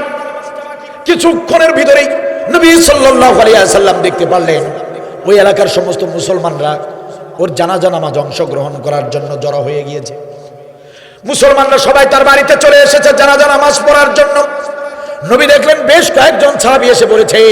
নবী তাদেরকে দেখে তাদের সামনে এসে বললেন, ও আমার সাহাবীরা, তোমাদের সঙ্গে আমার কিছু গুরুত্বপূর্ণ কথা আছে, তোমরা একটু মনোযোগ দিয়ে আমার কথাগুলো শুনবে। আমি তোমাদের কাছ থেকে কিছু জানতে চাই। সাহাবীরা বললেন, ইয়া রাসূলুল্লাহ, ইয়া হাবিবাল্লাহ, আপনি বলুন, আপনি কি বলতে চান, আমরা আপনার সমস্ত কথা মনোযোগ দিয়ে শুনবো। নবী সাল্লাল্লাহু আলাইহি ওয়াসাল্লাম বললেন, ও আমার সাহাবীরা, এই যে লাশ হয়ে শুয়ে আছে, এই যে খাটিয়ার উপরে লাশ হয়ে শুয়ে আছে আমার সাহাবী, আমার হাতে হাত রেখে কালেমা পড়ে ইসলাম গ্রহণ করেছিল। আমি তার মৃত্যুর সংবাদ যখনই শুনলাম, আমি একটু বিলম্ব করি নাই, আমি নবী একটু বিলম্ব করি নাই, আমি সঙ্গে সঙ্গে দ্রুত গতিতে এই সাহাবীর জানাজার ইমামতি করার জন্য দূর থেকে চলে এসেছি। ও আমার সাহাবীরা, কিন্তু দুর্ভাগ্যবশত আমি যখনই তার বাড়িতে আসলাম, এক এক করে কয়েকজনের মুখ থেকে আমি শুনেছি এই সাহাবী নাকি জীবনে ভালো কোনো আমল করে নাই। অনেকেই বলেছে এই সাহাবী আমার নাকি বিনা হিসাবে জাহান্নামে যাবে। ও আমার সাহাবীরা, এই কথা শোনার পর থেকে আমি নবীর মনটা ভালো নাই, আমি বড় মর্মাহত হয়েছি, আমি বড় কষ্ট পেয়েছি। আমার সাহাবী এভাবে বিনা হিসাবে জাহান্নামে যাবে, এটা তো হতে পারে না। ও আমার উপস্থিত সাহাবীরা, তোমাদের কাছে আমি জানতে চাই, এই যে লাশ হয়ে খাটিয়ার উপরে শুয়ে আছে, এই ব্যক্তি জীবনে তার জীবদ্দশায় একটা ভালো কাজ করেছে, এমন সাক্ষী তোমরা কেউ দিতে পারবা নাকি? এমন একজন ব্যক্তি আছো নাকি? একটা সাক্ষী শুধু দিবা, আমার এই সাহাবী জীবদ্দশায় একটা ভালো কাজ করেছে, এমন সাক্ষী তোমরা কেউ দিতে পারবা নাকি? নবীর এই কথা শুনে সমস্ত সাহাবীরা নীরব নিস্তব্ধ হয়ে গেল, কারো মুখে কোনো ভাষা নাই। পিছনের কাতার থেকে একজন সাহাবী আস্তে করে একটি হাত তুলে দিলেন, হাত উঠিয়ে বললেন, ইয়া রাসূলুল্লাহ, ইয়া হাবিবাল্লাহ, ওই যে লাশ হয়ে শুয়ে আছে আপনার ওই সাহাবী তার জীবদ্দশায় একটা ভালো কাজ করেছে, আমি সেটা নিজ চোখে দেখেছি। সুবহানাল্লাহ। কালকে আমি তার একটি ভালো কাজ দেখেছি, আমি সাক্ষী দিতে চাই। নবী বললেন, সাহাবীরা দেরি করো না, কি এমন ভালো কাজ তুমি দেখেছো, তাড়াতাড়ি করে বলো। সাহাবী বললেন, ইয়া রাসূলুল্লাহ, অল্প কিছুদিন আগের ঘটনা, আপনার নির্দেশে আমরা মুজাহিদ সাহাবীরা জিহাদের ময়দানে গিয়েছিলাম। আপনার নির্দেশে আমরা জিহাদের ময়দানে গিয়েছিলাম, কাফের বেঈমানদের বিরুদ্ধে আমরা লড়াই করেছি, যুদ্ধ করেছি, কাফেরদেরকে কতল করে করে জাহান্নামে পাঠিয়ে দিয়েছি। জাহান্নামে পাঠিয়ে দিয়ে কালিমার পতাকা উড্ডীন করে আমরা বিজয় অর্জন করে বাড়ির দিকে ফিরতেছিলাম। ইয়া রাসূলুল্লাহ, ইয়া হাবিবাল্লাহ, আমরা মুজাহিদরা যখন বাড়ির দিকে ফিরতেছিলাম, আমরা প্রতিমধ্যে রাত হয়ে গেল, অন্ধকার হয়ে গেল। প্রতিমধ্যে রাত হয়ে যাবার কারণে আমরা যাত্রা বিরতি করলাম। পাশে একটা মরুভূমি দেখতে পেলাম, সেই মরুভূমিতে তাঁবু স্থাপন করলাম। ফজরের ওয়াক্ত যখন হবে, আমরা আবার সকালবেলা ফজরের ওয়াক্ত যখন হবে, আমরা সবাই মিলে আবার বাড়ির দিকে রওনা করব। যেহেতু রাত হয়ে গেছে, সেহেতু আমরা তাঁবু স্থাপন করে সেখানে বিশ্রামের জন্য সিদ্ধান্ত নিলাম। ইয়া রাসূলুল্লাহ, আমরা মুজাহিদরা আহত মানুষ, অসুস্থ মানুষ, জিহাদের ময়দান থেকে সুস্থ শরীরে কেউ ফিরতে পারে না। আমরা তো জিহাদ করে ফিরতেছিলাম, আমাদের কারো হাত কাটা, আমাদের কারো পা কাটা, আমাদের কারো মাথা কাটা। আমরা আহত মানুষ, অসুস্থ মানুষ। আমরা তাবু স্থাপন করে সবাই লাইন ধরে শুয়ে পড়লাম। আমরা শুয়ে পড়লাম, ঘুম ঘুম ভাব যখন চলে এসেছে, ঠিক ওই সময় হঠাৎ করে আমরা হিংস্র প্রাণীদের গর্জন শুনতে পেলাম। বুঝতে আর বাকি রইল না, নিশ্চয়ই কাছেই কোনো জঙ্গল আছে, নিশ্চয়ই পাশেই কোনো পাহাড় আছে, পাহাড়ি হিংস্র প্রাণীগুলো গর্জন দিচ্ছে, খুব বেশি দূরে নয়। আমরা বুঝতে পারলাম বাঁচার বুঝি আর উপায় থাকবে না, আর বুঝি বাঁচার উপায় নাই। ওই হিংস্র প্রাণীরা তাঁবুর ভিতরে যদি ঢুকে যায় আর আমাদেরকে যদি ছিঁড়ে ছিঁড়ে খায়, আমাদের তো বাঁচার কোনো উপায় থাকবে না। এই রাতের গভীরে হিংস্র প্রাণীগুলো যদি তাঁবুর ভিতরে ঢুকে যায়, মানুষের শরীরের গন্ধ পেয়ে যদি তারা এসে যায়, তাহলে আমাদেরকে বাঁচার তো কোনো উপায় থাকবে না। আমরা কেমনে বাঁচবো হিংস্র প্রাণীদের হাত থেকে? ইয়া রাসূলুল্লাহ, ঘটনাটা শোনেন। আমরা বড় বেকায়দায় পড়ে গেলাম, আমরা বড় সমস্যায় পড়ে গেলাম, আমরা তো জীবন নাশের আশঙ্কায় পড়ে গেলাম। কোনো উপায় না পেয়ে আমরা আল্লাহর দরবারে, মুজাহিদরা আল্লাহর শাহী দরবারে দুটি করে হাত পেতে আল্লাহর কাছে দোয়া করলাম, প্রার্থনা করলাম। রব্বুল আলামিন, ইয়া রব্বুল আলামিন, আমরা কারা, আমাদের পরিচয় তুমি ভালো করে জানো। আমরা তোমার হাবিবের মুজাহিদ সাহাবী, কাফের বেঈমানদের বিরুদ্ধে লড়াই করে কালেমার পতাকা উড্ডীন করে বিজয় অর্জন করে ফিরতেছিলাম। রব্বুল আলামিন, আমরা তো বুঝতে পারি নাই পাশেই যে জঙ্গল আছে, পাশেই যে হিংস্র প্রাণী আছে, আমরা তো বুঝতে পারি নাই। রব্বুল আলামিন, বুঝতে পারি নাই। এখন তো হিংস্র প্রাণীদের গর্জন শুনতে পাচ্ছি, যদি তারা আমাদের তাঁবুর ভিতরে ঢুকে যায়, নির্ঘাত মরে যাব, বাঁচার তো কোনো উপায় থাকবে না। রব্বুল আলামিন, ইয়া রব্বুল আলামিন, মেহেরবানি করে আমাদের জন্য একজন সাহায্যকারী পাঠিয়ে দিন। ইয়া রাসূলুল্লাহ, আল্লাহর কাছে আমরা দোয়া করলাম, একজন সাহায্যকারী পাঠান। আমরা দোয়া করতে দেরি হয়েছে, আল্লাহ কবুল করতে দেরি করেন নাই। সুবহানাল্লাহ বলেন। আমরা দোয়া মুনাজাত শেষ করতেই তাকিয়ে দেখলাম আমাদের তাঁবুর ভিতরে একজন অচেনা অজানা যুবক প্রবেশ করেছে। এক অচেনা যুবক আমাদের কাছে এসে ডাকতে বলে, কে তোমরা? কি তোমাদের পরিচয়? আমার বাড়ির সামনে মরুভূমিতে তাঁবু স্থাপন করেছো, কার অনুমতি নিয়ে তাঁবু স্থাপন করেছো? কি তোমাদের পরিচয়, তাড়াতাড়ি বলো। আমরা মুজাহিদরা বললাম, হে যুবক, আমাদের তেমন কোনো বড় পরিচয় নাই। আমাদের পরিচয় হলো আমরা বিশ্ব নবীর মুজাহিদ সাহাবী, কাফের বেঈমানদের বিরুদ্ধে যুদ্ধ করে বিজয় অর্জন করে বাড়ির দিকে ফিরতেছি। ইয়া রাসূলুল্লাহ, এই পরিচয় যখন আমরা মুজাহিদরা দিলাম, ওই যুবক মুস্কি হাসি দিল। মুস্কি হাসি দিয়া বলল, বিশ্ব নবীর মুজাহিদ সাহাবীরা, তোমরাও জেনে খুশি হবে, আমিও তোমাদের মতোই নবীর হাতে হাত রেখে কালেমা পড়া, ইসলাম গ্রহণ করা একজন সাহাবী। চিন্তা করো না ও মুজাহিদ সাহাবীরা, চিন্তা করো না, ভয় পেও না, ভীত সন্ত্রস্ত হইও না। তোমাদের দোয়া মুনাজাত আমি শুনেছি, ওই যে হিংস্র প্রাণীরা গর্জন দিচ্ছে, তাদের ভয়ে তোমরা আতঙ্কিত হয়ে আছো। চিন্তা করো না রে, চিন্তা করো না। ও বিশ্বনবীর মুজাহিদ সাহাবীরা, আমি ইসলাম সম্পর্কে যতটুকু জানি এতটুকু আমি বুঝতে পেরেছি, জানতে পেরেছি, আসমানের নিচে আর জমিনের উপরে দিন কায়েমের সৈনিকদের মর্যাদা আল্লাহর কাছে সবচেয়ে বেশি।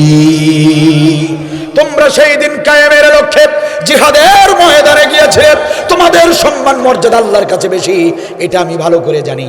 আমি তো বড় গুনাহগার, হতভাগা মানুষ। ইসলাম গ্রহণ করার পরে বাড়ি দূরে হবার কারণে নবীর দরবারে ঘন ঘন যেতে পারি নাই, কোনো আমল জীবনে করতে পারি নাই রে।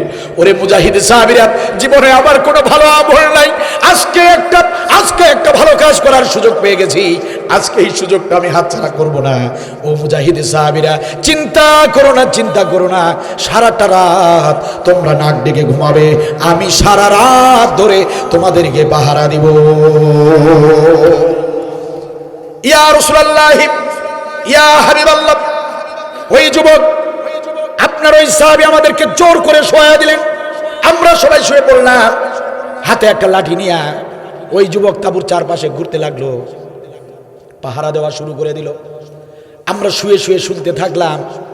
ওই ব্যক্তি শুধু পাহারাই দিচ্ছে না, বক্তব্য দিচ্ছে হিংস্র প্রাণীদেরকে লক্ষ্য করে।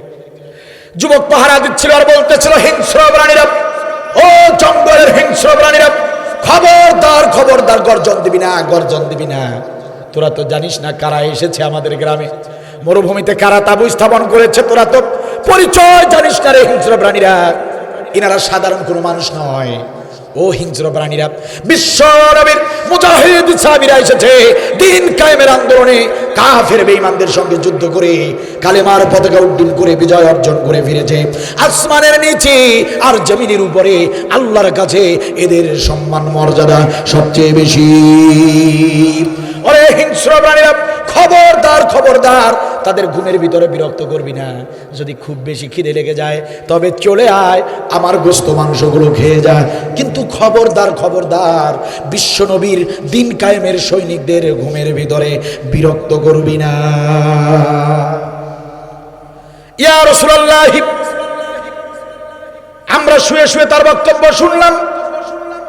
আশ্চর্যজনক বিষয় হলো, যুবকের এই বক্তব্য শুনে হিংস্র প্রাণীরা নিশ্চুপ হয়ে গেল, গর্জন করা বন্ধ করে দিল। আমরা কখন যে ঘুমিয়ে পড়েছি বুঝতে পারি নাই, আমরা ঘুমিয়ে পড়লাম টের পাই নাই। ফজরের ওয়াক্তের সময় আমরা মুজাহিদরা জাগ্রত হলাম, জাগ্রত হবার পর বের হয়ে দেখলাম তাঁবুর চারপাশে তখন পর্যন্ত আপনার ওই যুবক সাহাবী আমাদেরকে পাহারা দিচ্ছে। ইয়া রাসূলুল্লাহ, ইয়া হাবিবাল্লাহ, সারাটা রাত ধরে জিহাদের সৈনিকদেরকে পাহারা দিয়েছিলেন যিনি, আর কেউ নয়, আর কেউ নয়, ওই যে আপনার সামনে খাটিয়ার উপরে লাশ হয়ে শুয়ে আছেন তিনি। নবী বললেন, সাহাবীরা, ও আমার সাহাবীরা, কাতারবদ্ধ হও, চেপে চেপে দাঁড়াও, আমি বিশ্বনবীর জানাজার ইমামতি করব। জীবনে নামাজ রোজা হজ জাকাত কোনো আমল করে নাই। এলাকার লোকজন বলেছে বিনা হিসেবে জাহান্নামে যাবে, আল্লাহর নবী তার জানাজার ইমামতি করলেন। সুবহানাল্লাহ বলবেন না? শুধু জানাজার ইমামতি করলেন না প্রিয় ভাইয়েরা আমার, ও সাতক্ষীরা জেলার মুসলমানেরা কান খুলে শুনে যান, হতে পারে আজকের এই রাতের মাহফিলটাই জীবনের শেষ মাহফিল। এই আজকের আধার রাতটাকে শেষ করে সকালবেলা নতুন এক সূর্য উদিত হবে, সেই নতুন সূর্যটা দেখতে পারবো কিনা কোনো গ্যারান্টি নাই। প্রিয় ভাইয়েরা আমার, হতে পারে আজকের আলোচনা আব্দুল বারীর জীবনের শেষ আলোচনা, হতে পারে আপনাদের কারো জীবনের শেষ আলোচনা। জীবনের শেষ আলোচনা হিসেবে মনোযোগ দিয়ে শুনে যান, যদি মানার চেষ্টা করতে পারেন আল্লাহর কসম করে বলছি কপাল খুলে যাবে। ও আমার ভাইরা, একান্ত আপনজনের আমার, নবী শুধু তার জানাজার ইমামতি করলেন না, ওই সাহাবীর লাশের খাটিয়া নবী সাল্লাল্লাহু আলাইহি ওয়াসাল্লাম নিজ কাঁধে বহন করে কবর পর্যন্ত নিয়ে গেলেন। সম্মানিত ভাইরা আমার, এখানেই শেষ নয়, নবী সাল্লাল্লাহু আলাইহি ওয়াসাল্লাম কবরে নেমে গেলেন। কবরে নেমে গিয়ে নিজ হাতে আদর করে যত্ন করে লাশটা নিজ হাতে কবরে শোয়া দিলেন। আদর করে যত্ন করে লাশটা কবরে শোয়ালেন নবী। এখানে শেষ নয় রে মুসলমান, নবী সাল্লাল্লাহু আলাইহি ওয়াসাল্লাম ওই মৃত সাহাবীর মুখের থেকে কাফনের কাপড় সরালেন, মুখ থেকে কাফনের কাপড় খুলে দিয়ে সরিয়ে দিয়ে জান্নাতি নবী আমার জান্নাতি ঠোঁট দিয়া ওই মৃত ব্যক্তির, ওই মৃত সাহাবীর কপালে চুমা দিয়া দিলেন। ও মুসলমান, কি খুশনসিব সেই সাহাবীর, জীবনে তার কোনো আমল নাই, জীবনে কোনো ভালো কাজ করে নাই, শুধু দিন কায়েমের আন্দোলনে জিহাদের সৈনিকদেরকে একটা রাত পাহারা দিয়েছিলেন। নবী তাকে চুমা দিলেন, সমস্ত সাহাবীরা অবাক। সাহাবীদেরকে সাথে নিয়ে নবী সাল্লাল্লাহু আলাইহি ওয়াসাল্লাম বালি আর পাথরগুলো দিয়া কবরটাকে সম্পাদন করে ফেললেন। সমস্ত সাহাবীদেরকে সাথে নিয়ে বালি আর পাথর দিয়া কবরটা যখন কমপ্লিট করে ফেললেন, সমস্ত সাহাবীরা সেখানে উপস্থিত দাঁড়িয়ে আছেন। আপনার আমার নবী বিশ্ব নবী তার ডান হাত কবরের মাঝখানে এভাবে রাখলেন। নতুন ওই কবরের মাঝখানে নবী আমার ডান হাতে এভাবে কবরের মাঝখানে রাখলেন, রেখে তিনি বললেন, ইন্না সাহাবাকা ইয়াজুন্নুনা আন্নাকা মিন আহলিন নার ওয়া আনা আশহাদু আন্নাকা মিন আহলিল জান্নাহ। সমস্ত সাহাবীরা শুনছেন, সমস্ত সাহাবীরা সাক্ষী। নবী বলেন, ইন্না সাহাবাকা ইয়াজুন্নুনা আন্নাকা মিন আহলিন নার ওয়া আনা আশহাদু আন্নাকা মিন আহলিল জান্নাহ। নবী বললেন, ওরে কবরবাসী সাহাবী আমার, তোমার প্রতিবেশীরা বলেছে তুমি জাহান্নামী, তোমার বন্ধুরা বলেছে তুমি জাহান্নামী, ওয়া আনা আশহাদু আন্নাকা মিন আহলিল জান্নাহ, আর আমি বিশ্ব নবী সাক্ষী দিলাম রে সাহাবী, তুমি বিনা হিসাবে জান্নাতি।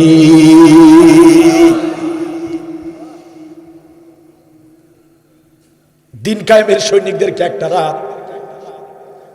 একটা রাত শুধু পাহারা দিয়েছিলেন।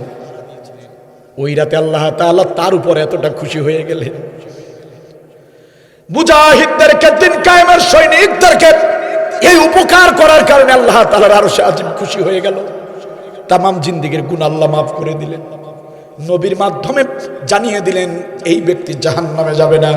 দিন কায়েমের সহযোগিতা করবার কারণে বিনা হিসাবে জান্নাতের গ্যারান্টি দিয়ে দিলেন।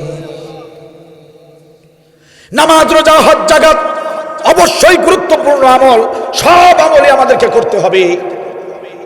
প্রিয় ভাইয়েরা, আমার অনুরোধ করে যাই, আসুন একটুখানি গুরুত্ব বেশি দিয়ে জিহাদের আমলটা করি, দিন কায়েমের কাজটা করি। ও আমার সাতক্ষীরা জেলার মুসলমানেরা, এই বাংলার জমিনটাকে ইনসাফ ভিত্তিক একটি আদর্শ রাষ্ট্র তৈরি করার লক্ষ্যে যদি আলেম ওলামার পক্ষ থেকে কখনো ডাক এসে যায়, যদি কখনো জিহাদের সুযোগ এসে যায়, জালিমদের বিরুদ্ধে, মুনাফিকদের বিরুদ্ধে যদি কখনো রাজপথে অবতীর্ণ হতে হয়, যদি বাড়িঘর ছাড়তে হয়, যদি সংসার ছাড়তে হয়, স্ত্রী সন্তান যদি ছাড়তে হয়, চাকরি বাকরি যদি ছেড়ে দিতে হয়, ব্যবসা বাণিজ্য যদি তারা দিয়ে রাজপথে যেতে হয়, যদি জিহাদ করতে হয়, যদি রক্তে অগরব ঝরিয়ে দিতে হয়, যদি জীবন বিসর্জন দিতে হয়, প্রশ্ন করতে চাই প্রিয় ভাইরা, কারা কারা জিহাদের ময়দানে যেতে রাজি আছেন? দু হাত তুলে আল্লাহকে একবার দেখান।